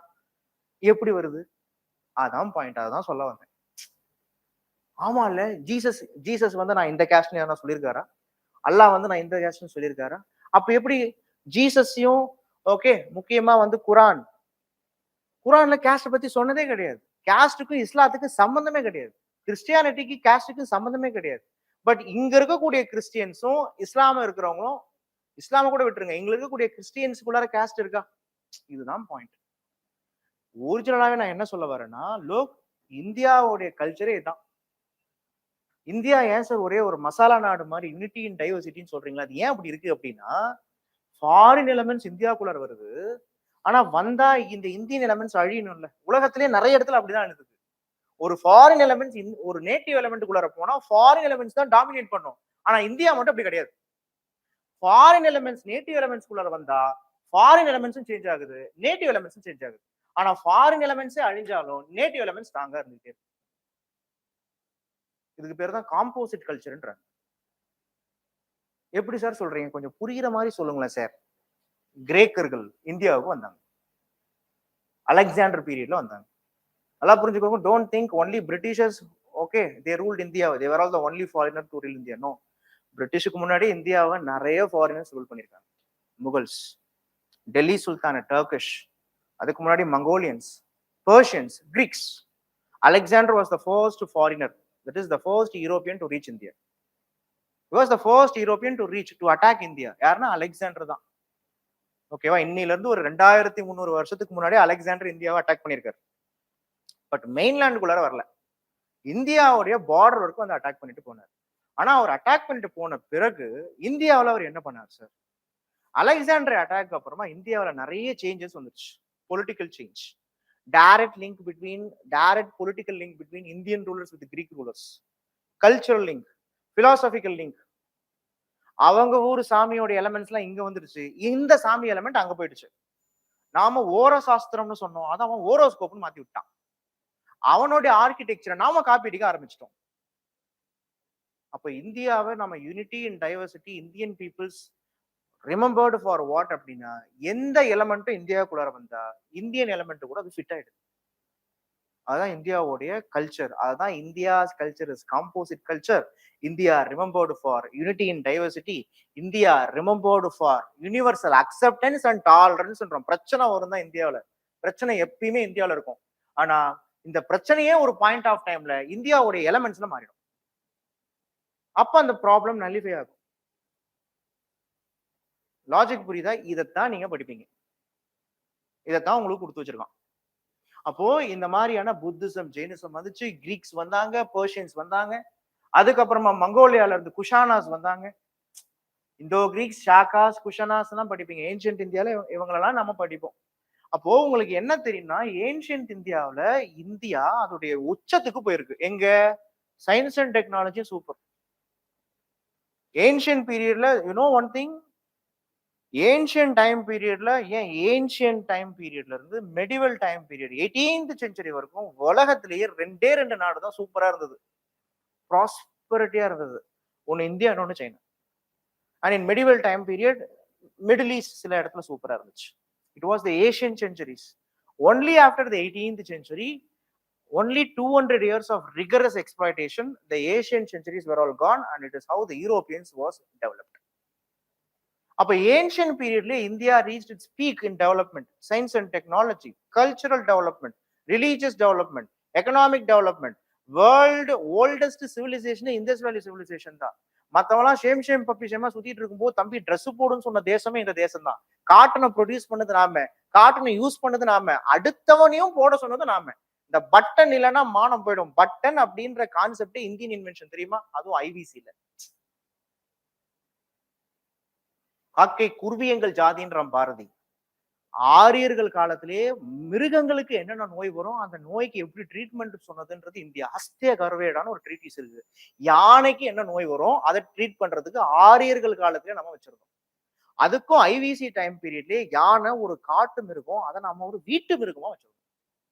கமான் எலிஃபென்ட் சோறு போட்டு சாம்பார் ஊத்துன்னு சொல்லிட்டு யானையெல்லாம் நம்ம என்ன பண்ணிட்டு இருந்தோம்னா வீட்டு வேலை எல்லாம் வாங்கிட்டு இருந்தோம். இதெல்லாம் எப்படி பாசிபிள், என்ன பாசிபிள் அப்படின்றதுதான் படிப்போம். இதுதான் ஏன்ஷியன்ட் இந்தியா. அப்ப ancient India revolves around karma is there or not, dharma இருக்கா, கர்மா இருக்கா, அதர்மா இருக்கா, ஆத்மா இருக்கா, பரமாத்மா இருக்கா, இது எல்லாத்தையும் நம்ம படிச்சுட்டு இருக்கோம். ஆனா மெடிவல் இந்தியால எப்படி இருக்கு? மெடிவல் இந்தியா எப்படி இருக்கும் சார் அப்படின்னா, ஏன்ஷியன்ட் இந்தியால எந்த மாதிரி ப்ராப்ளம்ஸ்? ஓகே, ஏன்ஷியன்ட் இந்தியால என்ன மேஜர் ப்ராப்ளம்ஸ்? என்ன? பிராமணிக்கல் ரிலீஜன் விசஸ் புத்திசம் தான். பிராமணிக்கல் ரிலீஜன் அப்படின்றது உங்களுக்கு தெரியும், ஆரியன்ஸோட ரிலீஜன் தான். நம்ம பிராமணிக்கல் ரிலீஜன் இந்த டைம் பீரியட்ல ஹிந்துயிசம்னு சொல்லக்கூடாது. It is Brahmanical religion. Hinduism அப்படின்றது பின்னாடி தான் அந்த நேம் வருது. பிரிட்டிஷ் காலத்துல தான் எக்ஸப்ட் கிறிஸ்டியானிட்டி, ஜொராஸ்ட்ரியன்ஸ், ஓகே, இஸ்லாம், சீக்ஸ், இதெல்லாம் தவிர்த்து மற்ற ரிலீஜனை யார் யாரெல்லாம், மற்ற நம்பிக்கைகளை எதெல்லாம் யார் யாரெல்லாம் ஃபாலோ பண்ணிட்டு இருந்தாங்களோ அவங்க எல்லாம் ஹிந்துன்னுட்டாங்க பிரிட்டிஷ். கான்செப்ட் புரியுதா உங்களுக்கு? அப்போ இந்த இந்துயிசம் அப்படின்ற வார்த்தையை ரீசன்ட் டேர்ம் தான். அப்போ இந்தியாவில் பிராமணிக்கல் ரிலீஜன் இருந்தது, புத்திசம், ஜெயினிசம், அசீவகம்னு ஒரு ரிலீஜன் இருந்தது. நம்ம அஜீவிகான்னு படிக்கிறோம். நம்ம சொல்றோம்ல எல்லாம் விதிப்படி தாங்க நடக்குது, ஏதோ ஒரு நியதிப்படி தான் நடக்குது. இதுதான் ஆசீவகம்ன்ற ஒரு மதம் சொல்லுச்சு. இப்படிதான் இந்தியா இருந்தது. ஆனா வாட் ஹேப்பன்ட் அப்படின்றத நீங்க பார்க்க போறீங்க. இந்தியா இப்படி இருந்துச்சு, அதுக்கப்புறம் என்ன ஆச்சு? ஓகே, என்ன ஆச்சு? எல்லாம் போச்சு. எப்படி? இஸ்லாமிக் இன்வேஷன் வருது. லுக், இது ரொம்ப ஒரு சின்ன சின்ன விஷயம் தான் நீங்க லேர்ன் பண்ண போறீங்க. இந்த மாதிரி ரொம்ப சப்ஜெக்டிவா நீங்க லேர்ன் பண்ணுவீங்க. இது பாருங்க, இந்தியாவில் இருக்கக்கூடிய ரிலீஜன்ஸ், இந்த நேட்டிவ் ரிலீஜன்ஸ் படிப்போம். What are all the native religions? What are all the native religions? What are all the native religions? Come on, tell me. Brahmanical religion, Buddhism, Jainism, these are all native religions. இந்த religion என்ன சொல்லுது? கடவுள் இருக்காருன்னு சொல்றாங்களா? Look, புத்தாவோ மகாவீராவோ வேத கடவுள்கள் இல்லைன்னு சொன்னாங்க. ஆனா நம்மளுங்க என்ன பண்ணாங்க? அவங்களே கடவுளா மாத்தி விட்டாங்க. புரியுதா? இந்தியன்ஸை பொறுத்த வரைக்கும் சாப்பாடு இல்லாமையும் கடவுள் இல்லாமையும் அவங்களால வாழவே முடியாது. Buddha said he was agnostic, which means he denies the god, he ignores the god. But what our Indians did, they made Buddha as God. அப்போ இந்தியாவில் காட்ன்ற ஒரு கான்செப்ட் இருக்கு. அந்த காட் மேக்சிமம் உருவத்துல தான் இருப்பார்னு ஒரு கான்செப்ட் இருக்கு. கடவுள் இருக்கார், கடவுள் இந்த உருவத்தில் இருக்கிறார், இந்த வடிவத்தில் இருக்கிறார், கடவுள்களுக்கு நிறைய அவதாரம்லாம் இருக்கு அப்படின்னு சொல்லிட்டு சொல்றாங்க. ப்ராஜெக்ட் கேவே இதை பேஸ் பண்ணி தான் கல்கி அவதாரம் வச்சு ஒரு படத்தை எடுக்க போறாங்க ஃபிக்ஷன்ல. அதான் பிரபாஸோடைய ரீசெண்ட் மூவி ப்ராஜெக்ட் கே. கல்கின்னு படிச்சீங்களா? கல்கி ப்ராஜெக்ட் கேன்றது கல்கி. கல்கின்றது ஃபியூச்சர்ல லார்ட் வெங்கி எடுக்கக்கூடிய அவதாரம்னு சொல்லப்படுது. அதை யோசிச்சாங்க, அவர் லார்டு வெங்கி வராரோ இல்லையோ முதல் நம்ம வந்துருவோம்னு சொல்லிட்டு ப்ராஜெக்ட் கேன்னு இப்ப படத்தை ரிலீஸ் பண்ண போறாங்க. ஓகே, அப்போ இந்த மாதிரி கடவுள் இருக்காரு, இந்த உருவத்தில் இருக்கிறார், இந்த வடிவத்தில் இருக்கிறார். ஓகே, அவர் ஃபியூச்சர்ல எல்லாம் வருவார், அவருக்கு அவதாரம் இருக்குன்னு சொன்னது native elements of Indian, native religious elements of India. But Islam எங்க பிறந்தது? மெக்கால பிறந்தது. மெக்கா எங்க இருக்கு? சவுதி அரேபியால இருக்கு. இருக்கா? இருக்கு. இந்த Islam it says God is one, கடவுள் ஒருவர் தான். இங்க பாலிதீசம், இங்க பாருங்க, இங்க பாலிதீசம் மட்டும் இல்லாம we Indians worship everything. Dog is God, cat is God, buffalo is God, bull is God, எல்லாமே நமக்கு கடவுள் தான். ஓகேவா? ஆனா பட் இங்க இஸ்லாம் says there is only one God, one God. Okay, கடவுள் ஒருவரே, which means மோனோதீசமா. அந்த கடவுள் யாருன்னா அல்லாஹ் அப்படின்னாங்க. Very good, super. சரி, அல்லாஹ் எப்படி இருப்பாரு sir? No idol. he is omnipresent and omnipotent. கடவுள் ஒருவரே, அவர் சர்வ வல்லமை கொண்டவர். அதுதான் என்ன வார்த்தை சொல்றாங்க? he was omnipresent, எங்கும் நிறைந்திருக்கிறார். அண்ட் omnipotent என்ன? அவர் சர்வ வல்லமை கொண்டவர். பட் அல்லாவுக்கு உருவம் இல்லைன்றாங்க.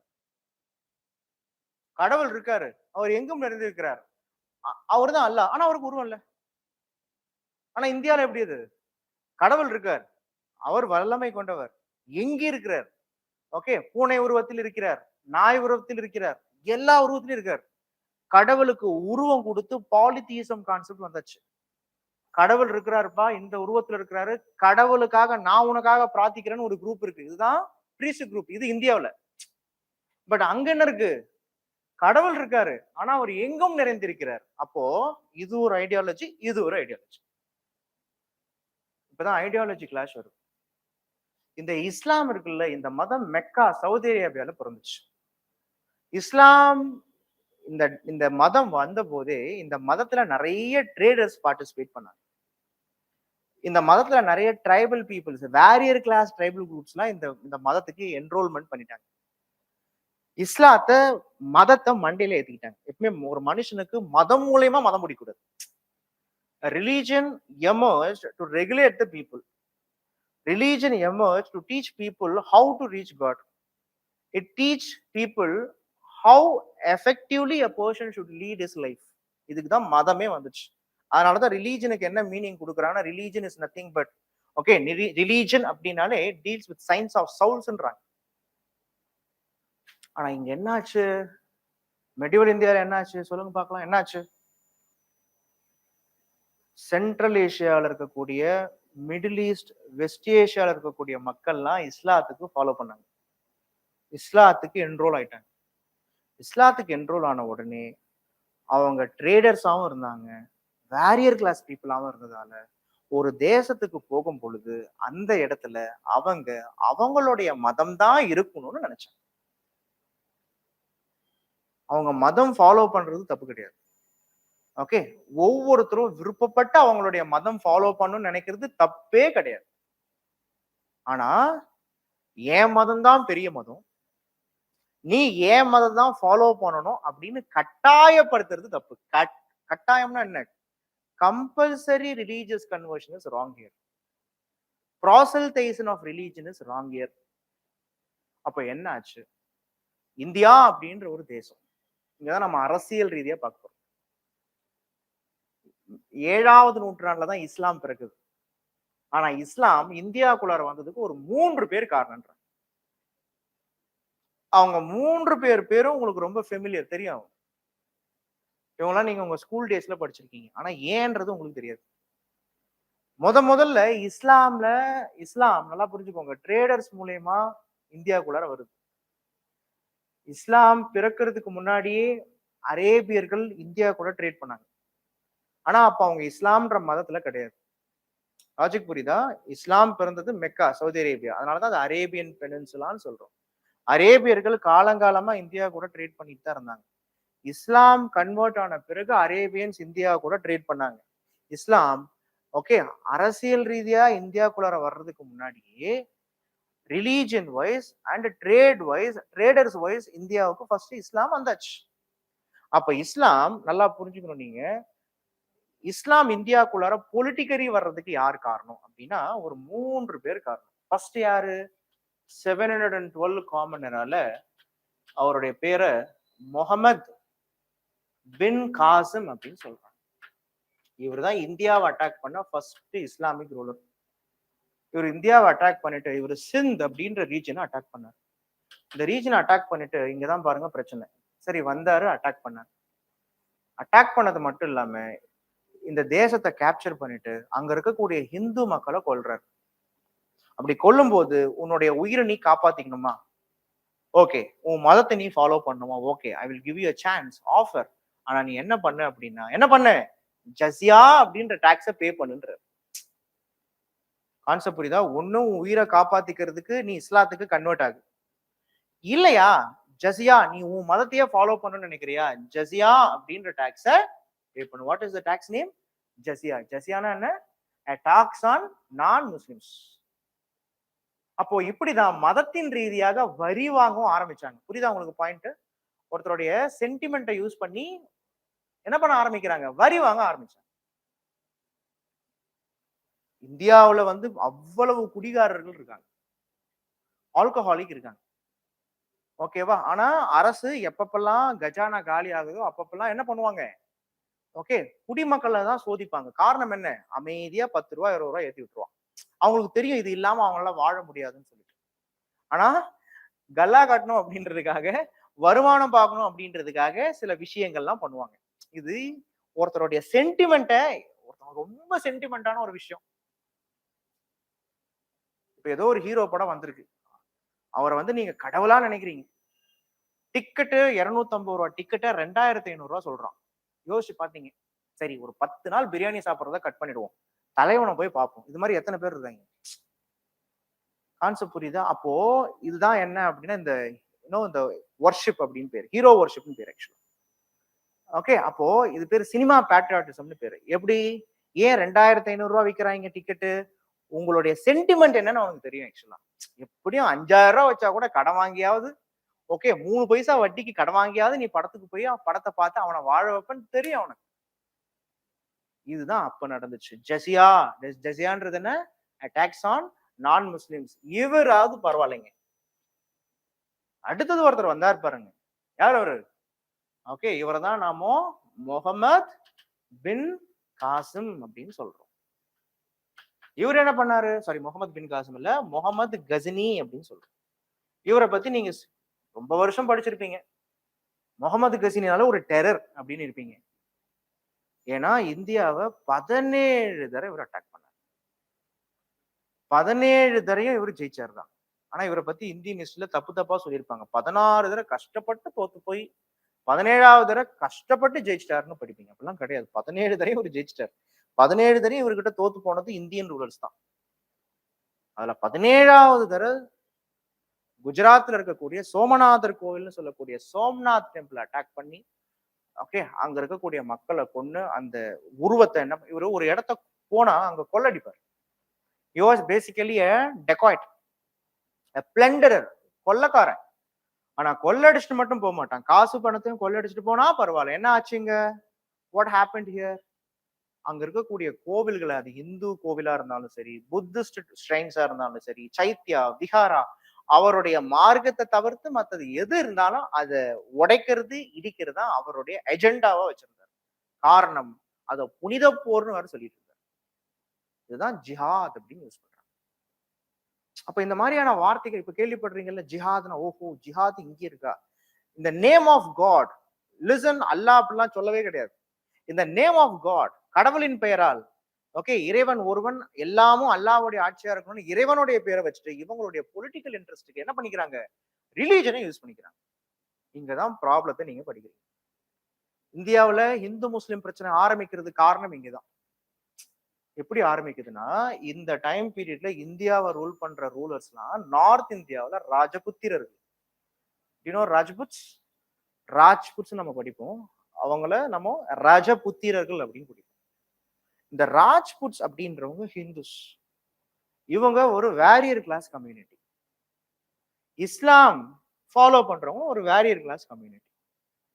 இஸ்லாம்ல ஃபாலோ பண்ற ஒருத்தர் இந்தியாவில் இருக்கக்கூடிய ஷ்ரைன்ஸை, டெம்பிள்ஸை அட்டாக் பண்ணும்போது இங்க ரஜபுத்திரர்கள் என்ன நினைக்கிறாங்க அப்படின்னா, ஐ ஆம் தி ப்ரொடெக்டர் ஆஃப் ஹிந்துன்னு நினைக்கிறாங்க. ஐ ஆம் த ப்ரொடெக்டர் ஆஃப் ஹிந்து தர்மான்னு நினைச்சாங்க. இவங்களும் வேரியர் கிளாஸ் கம்யூனிட்டி, அவங்களும் வேரியர் கிளாஸ் கம்யூனிட்டி. ஸோ ஆட்டோமேட்டிக்காவே இந்தியாவில் என்ன ஆகுதுன்னா, நிறைய கிளாஷஸ், நிறைய சண்டைகள் நடக்குது. நீ ஏன் கோயில் அட்டாக் பண்றியா, நான் ஊன் மசூதி அட்டாக் பண்றேன். நீ ஏன் மடத்தை இடிக்கிறியா, நான் ஊன் தர்காவை இடிக்கிறேன். இது எங்கடா வந்து விட்டுச்சு அப்படின்னா 1992 டிசம்பர் 6 அயோத்தியா மஸ்ஜித் டெமாலிஷன்ல வந்து முடிஞ்சிச்சு. இன்னைக்கு இருக்கக்கூடிய டெரரிசத்துக்கும் காரணம் என்னன்னா இந்த பேக்ரவுண்ட் இஷ்யூ தான். புரியுதா? ஏன் கம்யூனலிசம் வருது? இதுக்கு பேரு மதவாதம்னு சொல்றாங்க. கம்யூனலிசம். கம்யூனலிசம்னா என்ன? 2 ஐடியாலஜிக்கல் கிளாஷ். 2 மதங்களை 2 குரூப் ஃபாலோ பண்ணுவாங்க. மதம் அப்படின்றத ரொம்ப அதி தீவிரமா ஃபாலோ பண்ணும்போது, மதம் அப்படின்றது எப்பயுமே மனிதாபிமானத்தை அழிக்கக்கூடாது. Religion should never and ever it should devastate humanity or humanism. If any religion that devastate humanism or humanity, that is not a true religion at all. இதே பாலகங்காதர் திலக் மாடர்ன் இந்தியாவில் சொல்லியிருப்பாரு, if any religion which support caste and untouchability, I won't support that religion as religion at all, even though I am a Hindu. Concept புரியுதா? அப்ப மதம் என்ன பண்ணணும்? மனுஷனை வழி நடத்தணும், ரெகுலேட் பண்ணணும். ஆனா இந்த நேம் ஆஃப் மதம், religion, what is happening here? Clash is happening. இந்த மாதிரி ஹிஸ்டரி ஆப்ஷனல் படிக்கும் பொழுது ஒரு பிரச்சனையை நம்ம லாங்குவேஜ்ல சொல்லணும், அப்படியே பிரிச்சு மேய்வோம். இதான் பாயிண்ட். இதுல இன்னொரு ஆஸ்பெக்ட்ல பார்க்கலாம். Look, India as a country where majority population were all Hindus, minorities were all Muslims. But in the medieval time period, the minority Muslim population, they dominated the majority Hindu population. Logic புரியுதா? Because the minority Muslim population, they had political power. அவங்க கிட்ட சட்டம் இருந்துச்சு, அவங்க கிட்ட அதிகாரம் இருந்துச்சு. But majority people யாருன்னா Hindus. Whenever majority, when they try to convert this, whenever the minority, when they try to convert this majority population Hindus, that all the time the communal clashes were all taking place. And whenever the majority population, when they try to dominate that they were all majority, that and all the time the religious persecution and all taking place. இது எங்க இருந்து வரும்னா, இது அப்படியே பாகிஸ்தான்ல வரும். Indian national மூமெண்ட்ல இந்த மாதிரி முஸ்லிம்ஸும் ஹிந்துஸும் ரொம்ப சண்டை போட்டுக்கிறாங்க. இதற்குத்தானே ஆசைப்பட்டாய் பாலகுமாரா. ஓகே, என்ன பண்றாரு லார்ட் கர்சன்? Very good. நீங்க சண்டை போட்டு இருங்க, உங்க சண்டையை வச்சு நான் ஓகே அமைதி படையில வர சத்யராஜ் மாதிரி நான் என்ன பண்றேன், அரசியல் பண்ணிக்கிறேன்னு சொல்லிட்டு கர்சன் என்ன பண்றாரு? பார்ட்டிஷன் ஆஃப் பெங்கால் எடுத்துட்டு வர்றாரு. அதோடைய பாலிசி, அதோடைய கான்செப்ட் என்ன? இந்துஸையும் முஸ்லிம்ஸையும் உடைக்கணும், பிரிக்கணும். பார்ட்டிஷன் ஆஃப் பெங்கால் இருந்தா முஸ்லீம் லீக் வரும். முஸ்லீம் லீக் தான் முஸ்லிம்ஸோடைய ரைட்ஸ்ன்னு பேசுவாங்க. முஸ்லீம் லீக் தான் அடுத்த லீடரா முகமது அலி ஜின்னா வருவாரு. முகமது இக்பால்ன்ற லீடர் முஸ்லிம்ஸுக்கு தனி நாடு வேணும்னு கேட்பாரு. அந்த தனி நாட்டுக்கு பேரு பாகிஸ்தான் வைப்பாங்க. பாகிஸ்தான்னா Punjab, P for Punjab, A for Afghanistan, K for Kashmir, I for Indus river, S for Sindhu province. தான் பாகிஸ்தான். ஆக்சுவலா PAKIS, பாகிஸ்தான். ஸ்தான்னா இடம். பி ஃபார் பஞ்சாப், இங்க முஸ்லிம்ஸ் அதிகமா இருந்தாங்க. A for Afghan, K for Kashmir, இன்னைக்கும் காஷ்மீருக்காக போராடிட்டு இருக்காங்க. ஐ for Indus and Sindhu river, Indus தான் சிந்து. இதுதான் பாகிஸ்தான். இதுதான் ஜின்னாவுடைய 2 நேஷன் தேரி. என்ன சொன்னாரு? முஸ்லிம்ஸுக்கும் ஒரு தனி நாடு வேணும்பா, தான் பாகிஸ்தான். இந்துஸ் இந்தியாவில இருங்கன்ற. இது எங்கடா வந்து முடியுதுன்னா, வெள்ளக்காரன் நம்ம நாட்டை பிரிச்சு கேட்டுதான். இப்படிதான் பாகிஸ்தான் வந்துச்சு. பாருங்க, இதோட ரூட் எங்க இருக்கு? எங்க இருக்கு? ஹிஸ்டரியில இருக்கு. எங்க இருந்து எங்க எடுத்துட்டு வர பாத்தீங்களா? இது மாதிரி ஒவ்வொரு விஷயத்துக்கு பின்னாடி ஒரு இஷ்யூ இருக்குப்பா. சதி issue, dowry background, devadasi system history இருக்கு. பெருமைக்கும் ஹிஸ்டரியை பேசலாம், சிறுமைக்கும் ஹிஸ்டரியை பேசலாம். இந்த தேசம் பெண்களை போற்றி பாதுகாத்தது அப்படின்னு பேசலாம். மணிப்பூர் இஷ்யூ பார்த்துட்டு இந்த தேசம் இந்த பெண்களை எப்படி நாசம் பண்ணிட்டு இருக்குன்னு பேசலாம். அதனாலதான் ஹிஸ்டரி படிச்சவங்க எதை பத்தி வேணாலும் பேசலாம், எழுதலாம். அந்த ஸ்கில்ஸை நீங்க டெவலப் பண்ணிக்க வேண்டியதுதான் எங்க விஷயம். இதுதான் சப்ஜெக்டோட டிமாண்டே. புரியுதா புரியலீங்களா? Whether you people able to get my point? So அதை தான் இப்ப நான் இங்க சொன்ன இந்த விஷயத்தை தான் கொடுத்து வச்சிருக்காங்க உங்க சிலபஸ்ல. இதை பாருங்க, 750 to 1200. ஓகே, யார் யாரெல்லாம் வந்திருக்காங்க? ராஜ்புட்ஸ் எப்படி இருந்தாங்க? இந்தியாவில் ஃபியூடலிசம் எப்படி இருந்துச்சு? இந்தியாவில் முகமது பின் காசிம் எப்படி வராரு? முகமது கஸ்னி எப்படி வராரு? முகமது கஸ்னிக்கு அப்புறமா அதுக்கப்புறம் ஒருத்தன் வருவான், முகமது பின் கோரி. அவன் என்ன பண்ணான்? பிருத்திவிராஜ் சௌஹான் முகமது கோரியும் ஃபைட் பண்றாங்க. அதுல பிருத்திவிராஜ் தோத்துடுறாரு. கோரி இந்தியாவில இஸ்லாம் அப்படின்ற ஒரு எம்பையரை, okay, he was the one who founded the empire Islam. அந்த இஸ்லாமிக் எம்பையருக்கு பேர் தான் என்னன்னா பின்னாடி டெல்லி சுல்தானேட்னு வரும். ஓகேவா? அந்த டெல்லி சுல்தானேட் படி தான் பார்ப்பீங்க நீங்க. இந்த 13th century establishment of Delhi sultanate. இந்த டெல்லி சுல்தானேட்ல தான் நீங்க யாரை பத்தி படிக்கிறீங்க? ஓகே, யாரை பத்தி படிப்பீங்க? ஃபர்ஸ்ட் யாரை பத்தி வரும்? ஸ்லேவ் டைனஸ்டி பத்தி படிப்பீங்க. கல்ஜி, துக்லக், ஓகே, சயீத், லோடி. இந்த கடைசி டெல்லி சுல்தானேட் இப்ராஹிம் லோடின்னு ஒரு மன்னன் இருப்பான். ஓகேவா? அடுத்த கிளாஸ் வந்து even we will go deep into it so that you will understand what is the நம்ம ஒரு சிலபஸ் டூர் மாதிரியே போவோம். ஏன்ஷியன்ட் இந்தியாவில் என்னென்னலாம் நடந்தது, மெடிவல்ல என்னென்னலாம் நடந்ததுன்றது நம்ம ஒரு சிலபஸ் டூர் மாதிரி நெக்ஸ்ட் கிளாஸ், நெக்ஸ்ட் சண்டே ஆக்சுவலா கிளாஸ் நடக்கும். நீங்க பாருங்க, வாங்க. Ask your friends to come. At least they will know these are all the events that happened in history. அப்பதான் தெரியும் உங்களுக்கு. ஓகே, ஹிஸ்டரி படிக்கும் பொழுது குரோனாலஜி ரொம்ப இம்பார்ட்டன்ட். ஓகே, அப்போ இந்த லாஸ்ட் இஸ்லாமிக் ரூலர் யாரு? His name was, which means last Delhi sultanate ruler name என்ன அப்படின்னா இப்ராஹிம் லோடி. அவரை டிஃபீட் பண்ணிட்டு தான் பாபர் அப்படின்றது வர்றாரு. Babur was the founder of Mughal dynasty.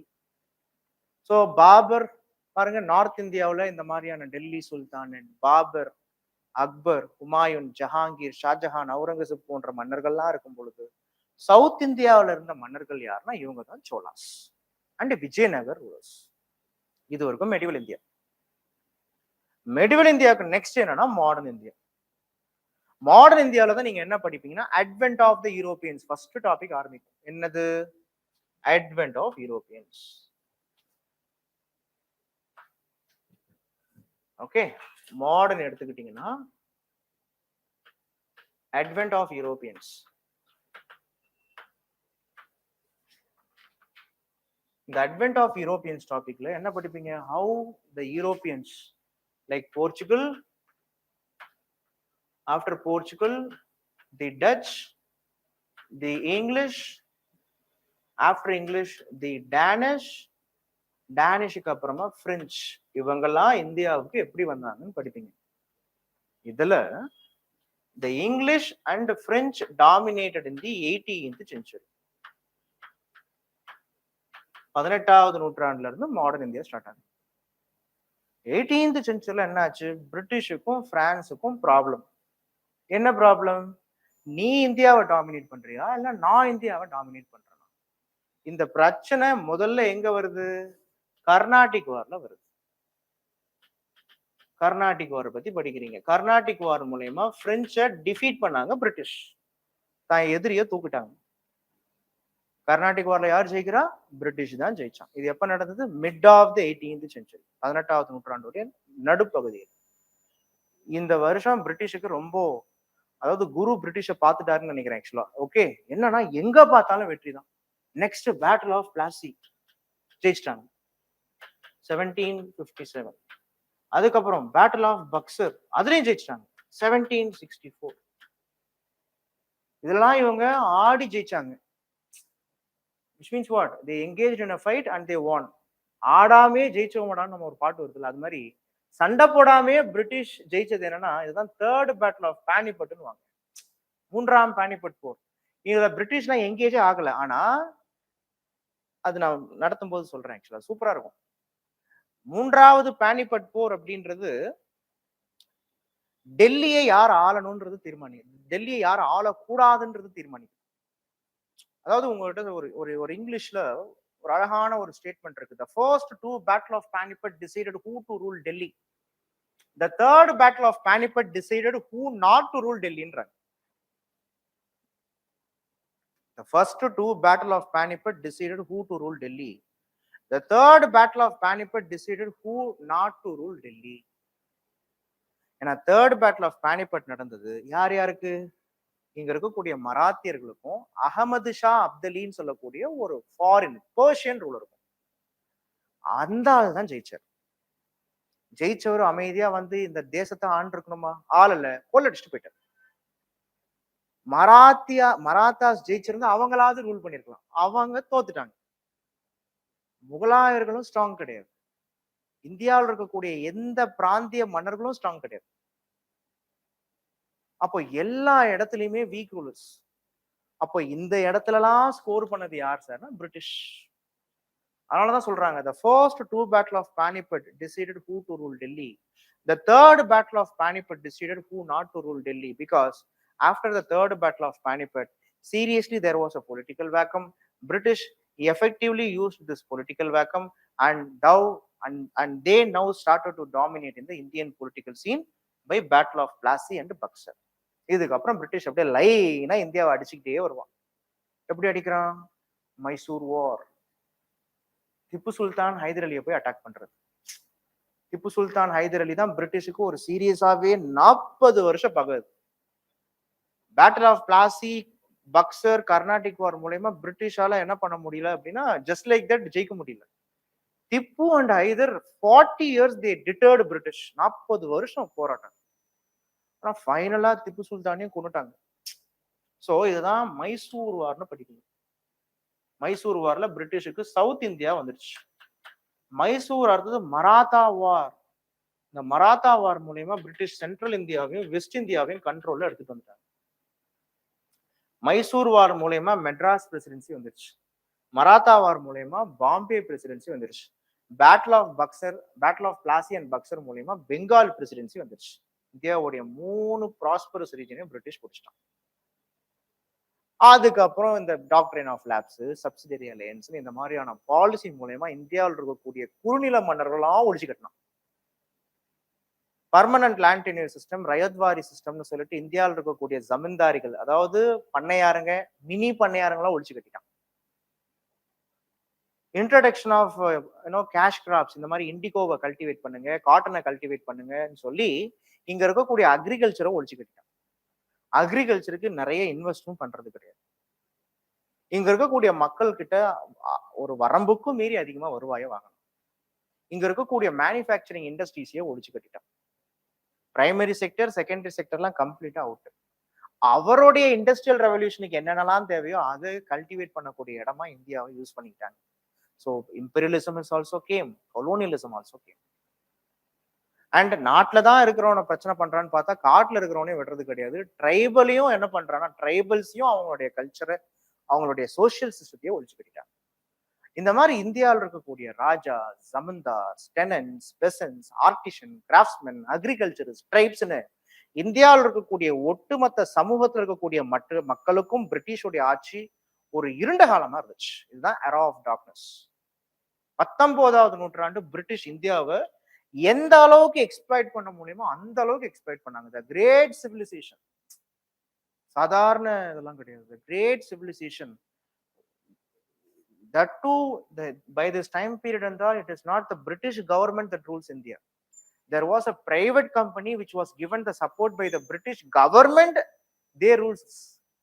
ஒரு சாதாரண இப்போ அதானி கம்பெனிக்கு நம்ம மோடிஜி சவுத் ஆப்பிரிக்கால பிசினஸ் பண்றதுக்கு பர்மிஷன் கொடுக்குறாருன்னு வச்சுக்கோங்க. இப்போ அதானி கம்பெனி சவுத் ஆப்பிரிக்காவில் ரூல் பண்ண எப்படி இருக்கும்? அது மாதிரி இப்போ இங்கிலீஷ் ஈஸ்ட் இந்தியா கம்பெனி, ஒரு சாதாரண கம்பெனி, ட்ரேடிங் கம்பெனி, நம்ம நாட்டை ஒரு 100 வருஷம் ரூல் பண்ணாங்க. அப்படின்னா நம்ம எந்த அளவுக்கு வீக்கா இருந்திருக்கும்? இதுதான் படிப்போம். What was our weakness, what are all history will repeat itself unless you correct your own mistakes. நீங்க தப்பு பண்ணிக்கிட்டே இருப்பீங்க. தப்புல இருந்து நீங்க பாடம் கத்துக்காத வரைக்கும் தப்ப பண்ணிக்கிட்டே தான் இருப்பீங்க. வரலாறா தான் சொல்லி கொடுக்குது. சின்ன சின்ன ஈவெண்ட்ல இருந்து, சின்ன சின்ன விஷயங்கள்ல இருந்து நமக்கு லெசன்ஸ் சொல்லி தரும். ஹிஸ்டரி நிறைய படிக்கிறவங்க they will know what to do, what not to do. அதனாலதான் ஜவஹர்லால் நேரு தன்னுடைய மகளான இந்திரா காந்திக்கு என்ன சொல்றாரு? சொல்லுவாங்கல்ல தமிழ்ல, ஊட்டி ஊட்டி வளர்த்தம்பான். அவர் என்ன தெரியுமா ஊட்டி ஊட்டி வளர்த்தாரு? ஜெயில இருக்காரு ஜவஹர்லால் நேரு. தான் மகளை பார்க்கும் பொழுது எஜுகேட் பண்ணணும்னு நினைக்கிறாரு. மகளுக்கு எழுதுறாரு லெட்டர். ஓகே, ஹாய் சொல்லம் எப்படி இருக்குன்னு எழுதல. என்ன பண்றாரு? இந்த பாப்பா படி அப்படின்னு சொல்லிட்டு டிஸ்கவரி ஆஃப் இந்தியான்ற புக்கோடைய கண்டென்ட் எழுதி கொடுக்குறாரு. Glimpses of the world history எழுதுறாரு. உலக வரலாற்றையும் உள்ளூர் வரலாற்றையும் இந்த ஒரு பாசத்துக்காக ஒரு மகன் ஒரு மகளுக்கு ஒரு தந்தையை கொடுக்குறான்னா அது வேற யாரும் கிடையாது, ஜவஹர்லால் நேரு, இந்திரா காந்தி தான். அப்பதான் மென்ஷன் பண்றாரு ஒவ்வொரு சின்ன சின்ன சின்ன சின்ன you understand Jawaharlal Nehru was not only a prime minister, he was the Ministry of External Affairs by that time period. ஒரு பயங்கரமான இன்டர்நேஷனலிஸ்ட். சாதாரண ஆளா அவர் கிடையவே கிடையாது. ஆர்கிடெக்ட் ஆஃப் மாடர்ன் இந்தியா, பயங்கர இன்டர்நேஷனலிஸ்ட். அவரை ஃபாலோ பண்ணி தான் அப்பா கிட்ட இருக்கக்கூடிய பிளஸ் என்ன நெகட்டிவ் என்னன்னு இந்திரா காந்திக்கு தெரியும். அப்பா கிட்ட நிறைய பிளஸ் இருக்கு, ஒரே ஒரு மைனஸ் என்னன்னா எல்லாரையும் நம்பிடுவார். வெளுத்ததெல்லாம் பால் நம்பிடுவார். சைனாக்காரெல்லாம் நம்பிட்டார். நம்ம பக்கத்து வீட்டுக்காரன், நம்ம நண்பன் நமக்கு எப்படி துரோகம் பண்ணுவான்னு நினைச்சிட்டாரு. ஐடியலிஸ்ட். ஆனா இந்திரா காந்தி எல்லாம் அப்படி கிடையாது. அப்பா கிட்ட இருந்து என்ன பாலபாடம் படிச்சோமோ அதுதான். ஆனா but she know what she was doing. She was a very serious woman. China நம்ம தோத்துட்டோம். காரணம் அது நமக்கு ஒரு துரோகம் பண்ணிட்டாங்க. 1962 இந்தோ சைனா வார் அக்டோபர்ல நடக்குது, செப்டம்பர் அக்டோபர்ல நடக்குது. அதுக்கு முன்னாடி மாசம் தான் ஜவஹர்லால் நேரு சைனாக்கு போயிட்டு பைலேட்டரல் டாக் பேசிட்டு வர்றாரு. He never and ever expected China will attack us. The first prime minister in India where the parliamentarians were the opposite leaders, okay, they went for a நம்பிக்கையில்லா தீர்மானம், நோ கான்ஃபிடன்ஸ் மோஷன். முதல்ல நம்பிக்கையில்லா தீர்மானம் போடப்பட்ட முதல் prime minister யார் தெரியுமா? ஜவஹர்லால் நேரு. ஏன் தெரியுமா போட்டாங்க? சைனா கிட்ட போய் தோத்துட்டேன்னு பார்லிமெண்டேரியன்ஸ் அவரை அப்படி திட்டுறாங்க. ஏன் நேரு இப்படி பண்ணீங்க? நேரு 1920 இருந்து அரசியல் இருக்காரு. 20 to 30, 40, 50, 60 அவருடைய 42வது வருஷ அரசியல் வாழ்க்கையில தான் லாஸ்ட் டைம்ல அவர் பண்ண பெரிய தப்பு என்னன்னா சைனாவை நம்பினார். அவருடைய என்டையர் அரசியல் வாழ்க்கையில அவர் வச்சிருந்த இமேஜும் அழிச்சிருச்சு. So because Nehru thought, இதுவும் ஒரு லெசன் தான். போஸ்ட் இண்டிபெண்டன்ஸ்ல how was the new India? Nehru thought ஒரு தேசம் சண்டைக்கு போனா வளராதுன்னு நினைச்சார். when compared to military development, economic development முக்கியம் நினைச்சார். military intelligence-க்கு இம்பார்ட்டன்ஸ் கொடுக்கல, ஆர்ம்ஸ் ப்ரொடக்ஷனுக்கு இம்பார்ட்டன்ஸ் கொடுக்கல, எல்லாத்தையுமே பேச்சுவார்த்தையிலேயே தீர்த்துக்கலாம்னு நினைச்சிட்டார். ஆனா அவருக்கு தெரியல, இந்த தேசத்துல இன்னும் இருக்கக்கூடிய சிச்சுவேஷன்ல கையில அணு ஆயுதம் வச்சுட்டு தான் நீ அமைதி பேச்சுவார்த்தை நடத்தினாலே எதிரி கூட கேட்பான்னு அவருக்கு தெரியல ஆக்சுவலா. பட் இந்திரா காந்தி அப்படி கிடையாது. she was not a, நீங்க நினைக்கிற மாதிரி ஒரு காமன் விமனே கிடையாது. she was extraordinary, but extraordinary நம்ம சொல்றோம், but she has own she has own criticism also.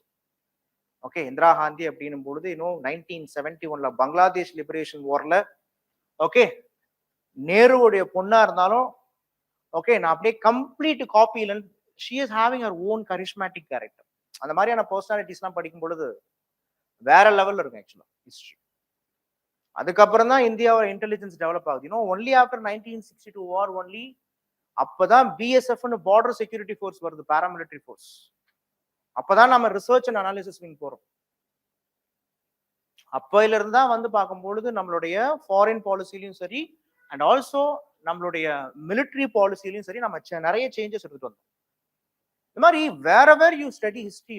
நான் ஏன் நேரு இங்க பிடிச்சேன் அப்படின்னா, இதே ஜவஹர்லால் நேரு தன்னுடைய மகளான Indira Gandhi she was a lover of Chola's history. Do you know that? தெரியுமா?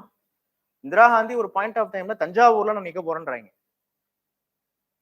எம்ஜிஆர் பீரியட்ல நான் தஞ்சாவூர்ல நிக்கிறேன்றாங்க. ஏமா எனக்கு சோழர்களை பிடிக்கும்ன்றாங்க. சோழர்களை உங்களுக்கு பிடிக்கிறதுன்றது பிரச்சனை கிடையாது, ஆனா நீங்க தஞ்சாவூர்ல நின்னீங்கன்னா பெரிய ஒரு சட்டம் ஒழுங்கு பிரச்சனை ஆயிடுன்றாரு எம்ஜிஆர். அப்போ ஏன்னா அப்பதான் வந்து அந்த எமர்ஜென்சி டைம் பீரியட். ஒன்னும் பாத்தீங்கன்னா அப்போ ஜவஹர்லால் நேரு சொல்றாரு, okay he was saying bay of Bengal was the lake of சோலாஸ்ன்றாரு. ஒரு பொண்ணுக்கு ஒரு தந்தை எந்த மாதிரி எஜுகேட் பண்ணிருக்கான்றத நான் சொல்ல வரேன். அவர் பண்ணது எல்லாமே ஹிஸ்டரி தான். அதுல இன்டர்நேஷனலிசம், சாணக்கிய நீதி என்றால் coming separately, that's different. Okay, அப்போ you should know, okay, that is the reason when you understand the historical aspect of any issue, everything will be sorted out actually. So simply you can deal it actually. Okay, fine. இது இப்போ modern இந்தியாவில் இந்த மாதிரிலாம் போயிட்டு இருக்கு. Marathas attack பண்ணாங்க, அதுக்கப்புறம் Afghans attack பண்ணாங்க. யாரையும் பிரிட்டிஷ் விடவே இல்லை. ஆப்கானிஸ்தானை அட்டாக் பண்ணாங்க, நேபாள அட்டாக் பண்ணாங்க, பர்மாவை அட்டாக் பண்ணாங்க. கான்செப்ட் புரியுதா? இதுக்கு அப்புறமா பாத்தீங்கன்னா சீக்ஸ் அட்டாக் பண்ணாங்க. Finally everyone was under attack. இவங்கெல்லாம் எதிர்த்து பிரிட்டிஷை எதிர்த்து அரசியல் பண்ணதான் 1857 ரிவோல்ட். இதுக்கு முன்னாடி நல்லா புரிஞ்சுக்கோங்க, before 1857 itself many regional rulers in India, சொல்லப்போனா the struggle, the anti-British struggle first started in south rather than north. இந்தியாவில் முதல்ல ஸ்ட்ரகிள் எங்க ஆரம்பிக்குது? Anti British struggle. It was from the down south. சொல்ல போனா திருநெல்வேலி டவுன் சவுத் தமிழ்நாட்டில இருந்து ஆரம்பிச்சிச்சு. சவுத் இந்தியன் ரெபல்லியன் படிப்பீங்க. Pulithevan, it starts from Pulithevan, then goes to Veerapandiya Kattabomman, Velu Nachiyar, Chinna Marudhu, Periya Marudhu, then it's go to Paika rebellion. Okay, அதுக்கப்புறம் கர்நாடகா போகுது, அதுக்கப்புறம் Tipu Sultan, Hyder Ali. It was in the 18th century itself the South Indian rebellion starts. அப்போ மாடர்ன் இந்தியாவில் ஹவு வாஸ் த ஸ்ட்ரகிள் அப்படின்றதெல்லாம் நம்ம படிப்போம். So finally பிரிட்டிஷை எதிர்த்து இவங்க entire people they stood against British in 1857 and after 1857 okay it was a failure, the revolt was failure, but after 1857 revolt there was a strong feel of nationalism. என்ன nationalism? தேசியவாதம் வருது. British நம்மள rule பண்றதுக்கு காரணமே என்னன்னா நம்ம கிட்ட இருக்கக்கூடிய பேட்ரியாட்டிசம், நம்ம கிட்ட நேஷனலிசம் இல்ல. இந்த பேட்ரியாட்டிசம், இந்த நேஷனலிசம் வேணும், அப்பதான் பிரிட்டிஷை தூக்க முடியும்னு நினைக்கிறேன். at the same time many socio religious reforms were all taking place. சமூகத்துல சமூக ரீதியாகவும் இந்தியா மாற்றம் அடையுது, மாடர்னைஸ் ஆகுது. வெஸ்டர்ன் எஜுகேஷன் இந்தியாவில் ஒரு பெரிய இம்பாக்ட் கிரியேட் பண்ணுது. Okay, we understood what has happened inside India and outside India. Through the mirror, through Western education, through English education, we learned what is happening with in the Western countries. So Western countries கிட்ட இருந்து learn பண்ண lessons நாம 19th centuryலயும் 20th centuryலயும் இந்தியாவில் apply பண்ணோம். So this is how the Indian National Congress was started, and this is how the Indian National Congress finally in the year of 1947 with the help of many leaders finally we achieved independence. So 1947 வரைக்கும் modern India. After 1947 it is contemporary India or post independence consolidation. இதுதான் உங்களுடைய சிலபஸ்ல கொடுத்து வச்சிருப்பாங்க. பாருங்க, ஒவ்வொன்றா பாருங்க.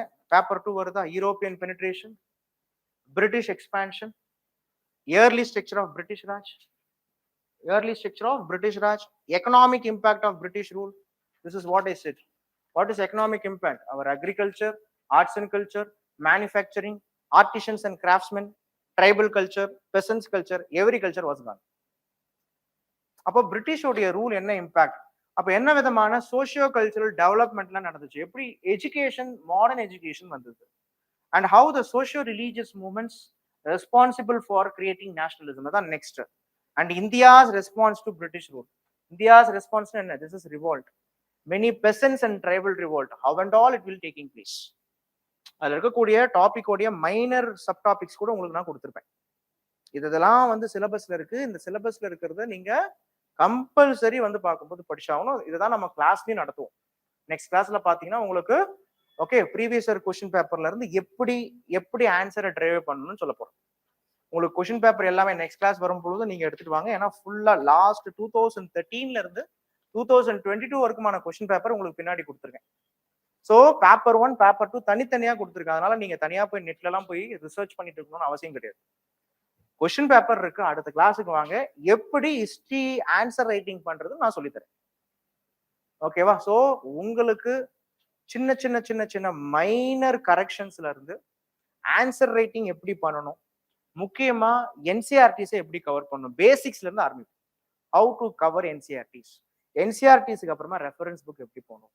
Okay, so இது எல்லாமே வந்து பார்க்கும்பொழுது உங்களுக்கு அப்கமிங் கிளாஸஸ்லாம் நம்ம சொல்லி தருவோம். ஸோ 1947 வரைக்கும் இந்தியன் இண்டிபெண்டன்ஸ். 1947க்கு அப்புறமா என்ன அப்படின்னு பார்த்தீங்கன்னா it was post independence consolidation. அப்படின்னா என்ன அர்த்தம்? It is contemporary India. 1947ல இருந்து இன்னைக்கு வரைக்கும் நம்ம என்னென்ன மாதிரியான ப்ராப்ளத்தை ஃபேஸ் பண்ணிட்டு இருக்கோம், how the India as a nation started to build itself. The role of nation building எப்படி நம்மளுடைய ஜவஹர்லால் நேரு பீரியட்ல இருந்து சாஸ்திரி பீரியட், இந்திரா காந்தி, இந்திராவுக்கு அப்புறமா மொராஜி தேசாய், திருப்பி இந்திரா காந்தி, ராஜீவ் காந்தி, ஓகே, நரசிம்மராவ், மன்மோகன் சிங், ஓகே, அவர் பிலோவ்ட் அடல் பிஹாரி வாஜ்பாய், மன்மோகன் சிங், இன்னைக்கு இருக்கக்கூடிய மோடிஜி வரைக்கும் இந்தியா 1947ல இருந்து இன்னைக்கு வரைக்கும் எப்படி டிரான்ஸ்ஃபார்ம் ஆயிருக்குன்றது படிக்கிறது தான் போஸ்ட் இண்டிபெண்டன்ஸ். இது ரொம்ப ரொம்ப ரொம்ப முக்கியமான area. And last one is world history கொடுத்துருக்காங்க. பொதுவாகவே ஜிஎஸ்ல வேர்ல்டு ஹிஸ்டரிக்கு ஒரு கொஸ்டின் தான் மேக்ஸிமம் கேட்பான். ஆனா ஆப்ஷனை பொறுத்த வரைக்கும் வேர்ல்டு ஹிஸ்டரி நீங்க நிறைய படிப்பீங்க. வேர்ல்டு ஹிஸ்டரி நிறைய படிக்கிறதுக்கு ஒரு அட்வான்டேஜ் இருக்கு. ஏன்னா world history is dynamic part.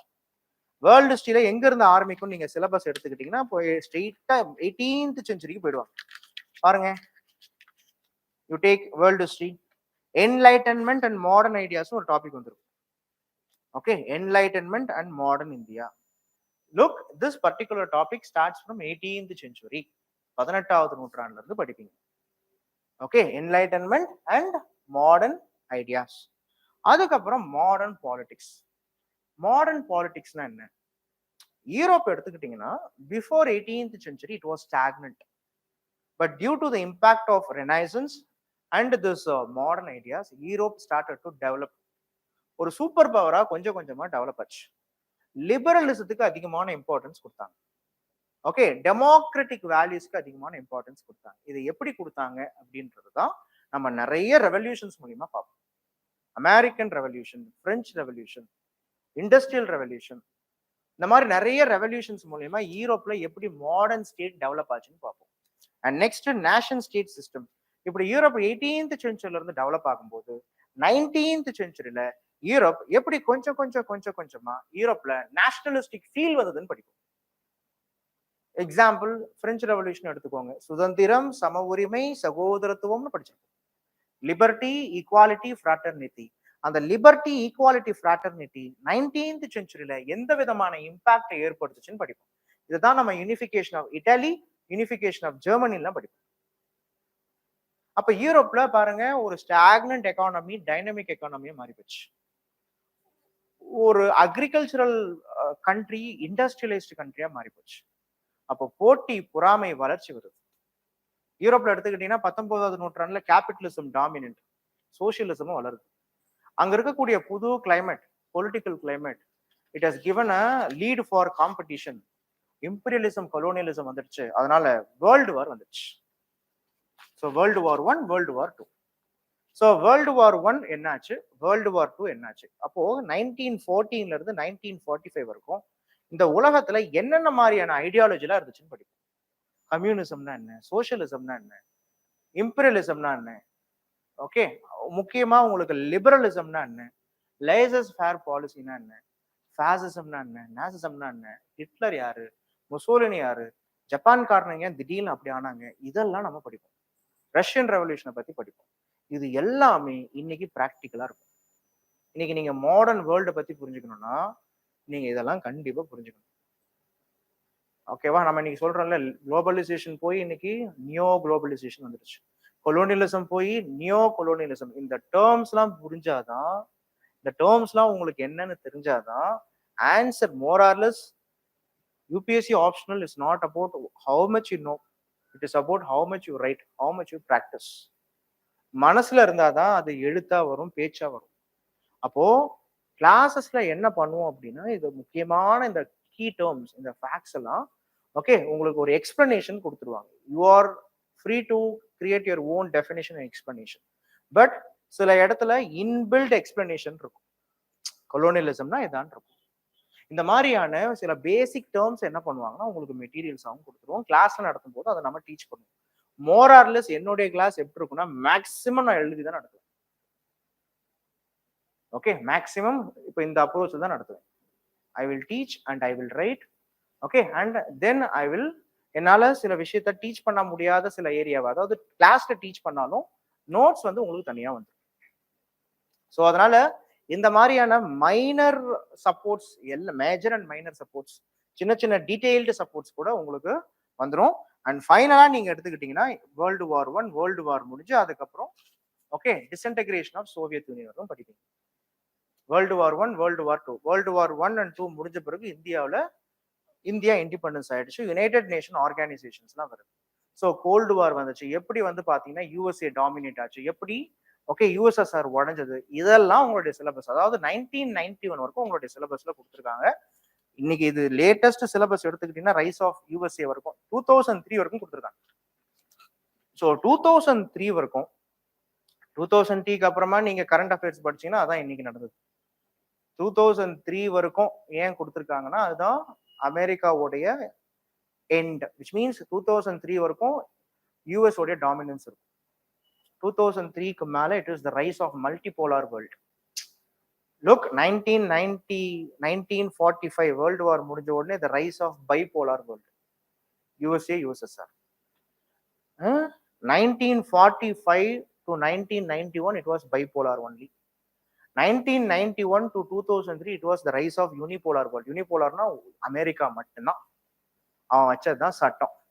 ஆனா 2003 மேல many factors came, many regional institutions came. India is now strong, China is strong, BRICS is strong, okay, முக்கியமா ஏசியான் ஸ்ட்ராங், SCO ஸ்ட்ராங் ஆகுது, மெனி ரீஜனல் குரூப் ஸ்ட்ராங். அப்போ இந்த regional குரூப்ஸ்னா என்ன பண்றாங்க, என்ன அவங்களுடைய இம்பாக்ட், இந்த வேர்ல்டு ஹிஸ்டரி மட்டும் 1947க்கு அப்புறம் நிறைய நீங்க என்ன படிப்பீங்க அப்படின்னா கரண்ட் அஃபேர்ஸ் ஏரியா தான் படிப்பீங்க.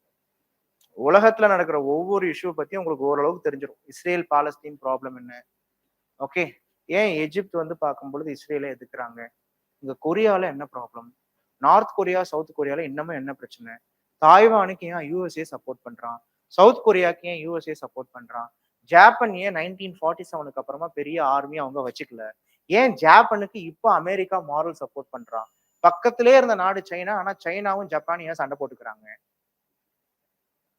ஏன் அமெரிக்கா வந்து பார்க்கும்பொழுது ஏசியன் பைவோட் பாலிசியை ஃபோக்கஸ் பண்றாங்க, ஏன் அமெரிக்கா தன்னுடைய கூட்டாளியான நேட்டோ கூட்டாளியான பாகிஸ்தானை தவிர்த்து இந்தியாவுக்கு ஏன் சப்போர்ட் பண்றான், ஏன் சைனா ஒரு காலத்துல அமெரிக்காவும் சைனாவும் ஃப்ரெண்ட்ஸ், 1960s 70s அமெரிக்காவும் சைனாவும் ஃப்ரெண்ட்ஸ், இவங்க ரெண்டு பேருமே எதிர்த்து யூஎஸ்எஸ்ஆர் எதிர்த்தாங்க. ஆனா இப்ப ஏன் சைனாவை வந்து அமெரிக்கா எதிர்க்கிறாங்க, இந்த மாதிரியான இஷ்யூ எல்லாம் நீங்க படிப்பீங்க. இது எல்லாம் ஒரே கிளாஸ்ல முடியாது, கை வச்சு அப்படியே போய்கிட்டே இருக்கும், டீப்பா போயிட்டே இருக்கும். But this is what we are going to study as outline. It is my duty to say these are all the portions is there. அப்போ paper 1 and paper 2 history optional படிக்கிறது மூலமா எஸ்ஏ நல்லா வரும், எத்திக்ஸ் டாமினேட் பண்ணலாம், okay, நிறைய new vocabularies learn பண்ணுவீங்க, background issue தெரியும். So background issue தெரியும் பொழுது எந்த ஒரு விஷயத்தையும் அதிகமா டைரக்டா ஃபேஸ் பண்ணலாம், எதை பத்தியும் எழுதலாம், ஜிஎஸ்ல டாமினேட் பண்ணலாம். பிகாஸ் மாடர்ன் இந்தியாவில் நீங்க படிக்கக்கூடிய பிலாசபி ஐடியாலஜி தான் உங்களுடைய சொசைட்டிலையும் வரும் அண்ட் ஓகே கவர்னன்ஸ் பார்ட்லயும் வரும். ஸோ ஹிஸ்ட்ரி அப்படின்ற சப்ஜெக்ட் பார்க்கும் பொழுது when compared to other subject it is also one of the subject which is having its correlation with GS high. So ஓவராலா நீங்க ஹிஸ்ட்ரி ஆப்ஷனலா படிக்கும் பொழுது ஸ்பெசிஃபிக்கா இப்போ நீங்க தமிழ் கல்ச்சர் எடுக்கிறீங்க, இங்கிலீஷ் கல்ச்சர் எடுக்கிறீங்க, இங்கிலீஷ் லிட்ரேச்சர்லாம் எடுக்கிறீங்க, தமிழ் லிட்ரேச்சர் எடுக்கிறீங்கன்னும் போது அதுக்குன்னு நீங்க தனியா படிக்கணும். ஆனா பட் இந்த மாதிரி ஜிஎஸ் கூட கோரிலேஷன் ஆகக்கூடிய சப்ஜெக்டை நீங்க ஆப்ஷன் எடுக்கும் பொழுது இதை படிக்கும் பொழுதே ஜிஎஸ்ஸையும் கவர் பண்ணிடலாம். ஸோ யூபிஎஸ்சியை பொறுத்த வரைக்கும் டைம் தான் மணி, சொல்லப்போனா டைம் தான் மணியை விட பெரிய விஷயம். இந்த செகண்ட் போச்சுன்னா யாரும் வாங்க முடியாது. அப்போ எந்த அளவுக்கு நீங்க டைமை ஸ்பெண்ட் பண்ணி டெடிகேட்டிவா படிக்கிறீங்களோ அந்த அளவுக்கு உங்களுடைய preparation will get smoother and easier. திருப்பி சொல்றேன், இந்த ஆப்ஷனல் படிச்சாதான் யூபிஎஸ்சி பேனல் போர்டு கிளியர் பண்ணுவாங்க அப்படின்னா கிடையவே கிடையாது. ஜுவாலஜி படிச்சாலும் கிளியர் பண்றாங்க, மெடிசினல் சயின்ஸ் படிச்சவங்களும் கிளியர் பண்றாங்க, மேத்தமேட்டிக்ஸ் படிச்சவங்களும் கிளியர் பண்றாங்க. பட் அவங்க எல்லாருக்குமே என்ன இருக்கு, அந்த சப்ஜெக்ட் மேல இன்ட்ரெஸ்ட் இருக்கு, கைடன்ஸ் கொடுக்கறதுக்கு மென்டரிங்க்கு சப்போர்ட் இருக்கு, ரிவிஷன் பண்றாங்க, ப்ராக்டிஸ் பண்றாங்க. ஸோ இதைத்தான் நான் உங்களுக்கு சொல்ல ஆசைப்படுறேன். கான்செப்ட் புரியுதா? ஸோ நெக்ஸ்ட் ஓகே, ஸோ உங்களை பொறுத்த வரைக்கும் உங்களுக்கு ஃபீஸ் 30,000 ஃபீஸ். கோர்ஸ் டியூரேஷன் வந்து பாத்தீங்கன்னா ஜான்வரி, அதாவது பொங்கலுக்கு முன்னாடி பிளான் சிலபஸ் முடிச்சிடும். அடுத்த 3-4 மாசம் நீங்க எக்ஸ்க்ளூசிவாவே பாத்தீங்கன்னா நீங்க உங்களுடைய ப்ரிலிமினரி எக்ஸாமினேஷன் தான் படிக்கிற மாதிரி இருக்கும். ஸோ அதுக்கு முன்னாடியே சிலபஸ் முடிச்சிருவோம். ஓகேவா? உங்களுக்கு கிளாஸஸ் வீக்கெண்ட்ல நடக்கும். ஓகே, வீக்கெண்ட்ல நடக்கும்போது உங்களுக்கு டெடிகேட்டிவா 3.5 hours 9 to 1 அப்படிதான் நடக்கும். நடுவில் ஒரு பிரேக் இருக்கும். Okay, every weekend you will have class. Test வந்து பார்க்கும்போது செப்பரேட்டா ஒரு டேல நடக்கும். Okay, and this particular history optionals உங்களுக்கு ஒவ்வொரு சாப்டரும் பாத்தீங்கன்னா உங்களுக்கு டெஸ்ட் நடந்தும். டெஸ்ட் ஆன்சர் நான் தான், என் முன்னாடி நான் தான் உங்களுக்கு கரெக்ஷன் பண்ணி கொடுப்பேன். Okay, so my self I am Shankaranarayanan. I am an assistant professor by profession. I have teaching experience of 8 years. So இந்த வருஷம் ஓகே என்னுடைய 9th year ஸ்டார்ட் ஆகுது வெற்றிகரமா. அது ஜூலைல ஆரம்பிச்சிருச்சுன்னா ஜூலை 27 மேலே this is my 9th years of UPSC teaching journey. அதனால இந்த 9 yearsல I have accumulated certain knowledge. So I want to share it with you. So this is what all is about. மற்றதெல்லாம் நம்ம கிளாஸ்ல நிறைய விஷயங்களை லேர்ன் பண்ணுவோம். And so this is what about today session.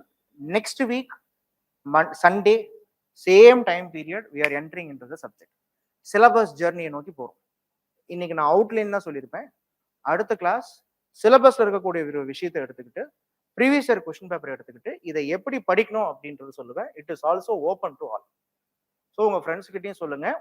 So அடுத்த கிளாஸ்ல இருந்து சப்ஜெக்ட் கொஞ்சம் டீப்பா போக ஆரம்பிக்கும். Then finally you decide what to be chosen. Okay, so hope today session is understandable. Any doubts? என்ன டவுட் இருக்கா? என்ன டவுட் இருக்குங்களா? டவுட் இருந்தா கூட கேளுங்க. Okay, I will share my number in upcoming days. எப்போ வேணாலும் வந்து பார்க்கும்பொழுது 24/7/365 ஐம் அவைலபிள்.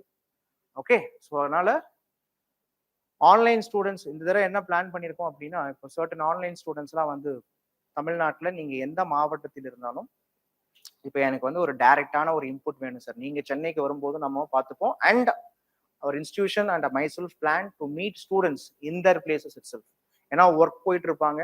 எனக்கு ஒரு நாள் ஒரு சப்போர்ட், எனக்கு ஒரு என்ன பண்ணணும்னு மட்டும் வந்து சொன்னீங்கன்னா ஓகே ஹெல்ப் பண்ணுவோன்ற மாதிரி we will go, our team will come and they will okay supportive. இந்த மாதிரியான சப்போர்ட்டிவ் சிஸ்டமும் நாம இந்த வருஷத்துல வந்து பண்ணலான்றோம் சில ஒர்க்கிங் ஸ்டூடெண்ட்ஸ் வர முடியாதவங்களுக்கு.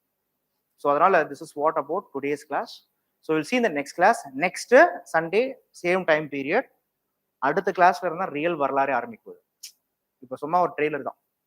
ஓகேவா? அடுத்த கிளாஸ்ல இருந்து சீரியஸாவே சப்ஜெக்ட் எப்படி போகும், எப்படி கொஸ்டின் ஆன்சர் ரைட்டிங் எப்படி பண்ணணும் நெக்ஸ்ட் கிளாஸ்ல இருந்து பார்க்கலாம். ஓகே, நெக்ஸ்ட் கிளாஸ்ல வந்து சொல்லிடுறேன். ஓகே, புக் லிஸ்ட் எல்லாமே நெக்ஸ்ட் கிளாஸ்ல சொல்லிடுறேன். ஆப்ஷனல்ஸுக்கு புக்ஸ் நாமளே கொடுத்துருவோம். முக்கியமான ஒரு ஒவ்வொரு சாப்டருக்குமான பேப்பர் 1 பேப்பர் 2 புக்ஸ்லாம் கொடுத்துருவோம். சரியா? Bye, take care.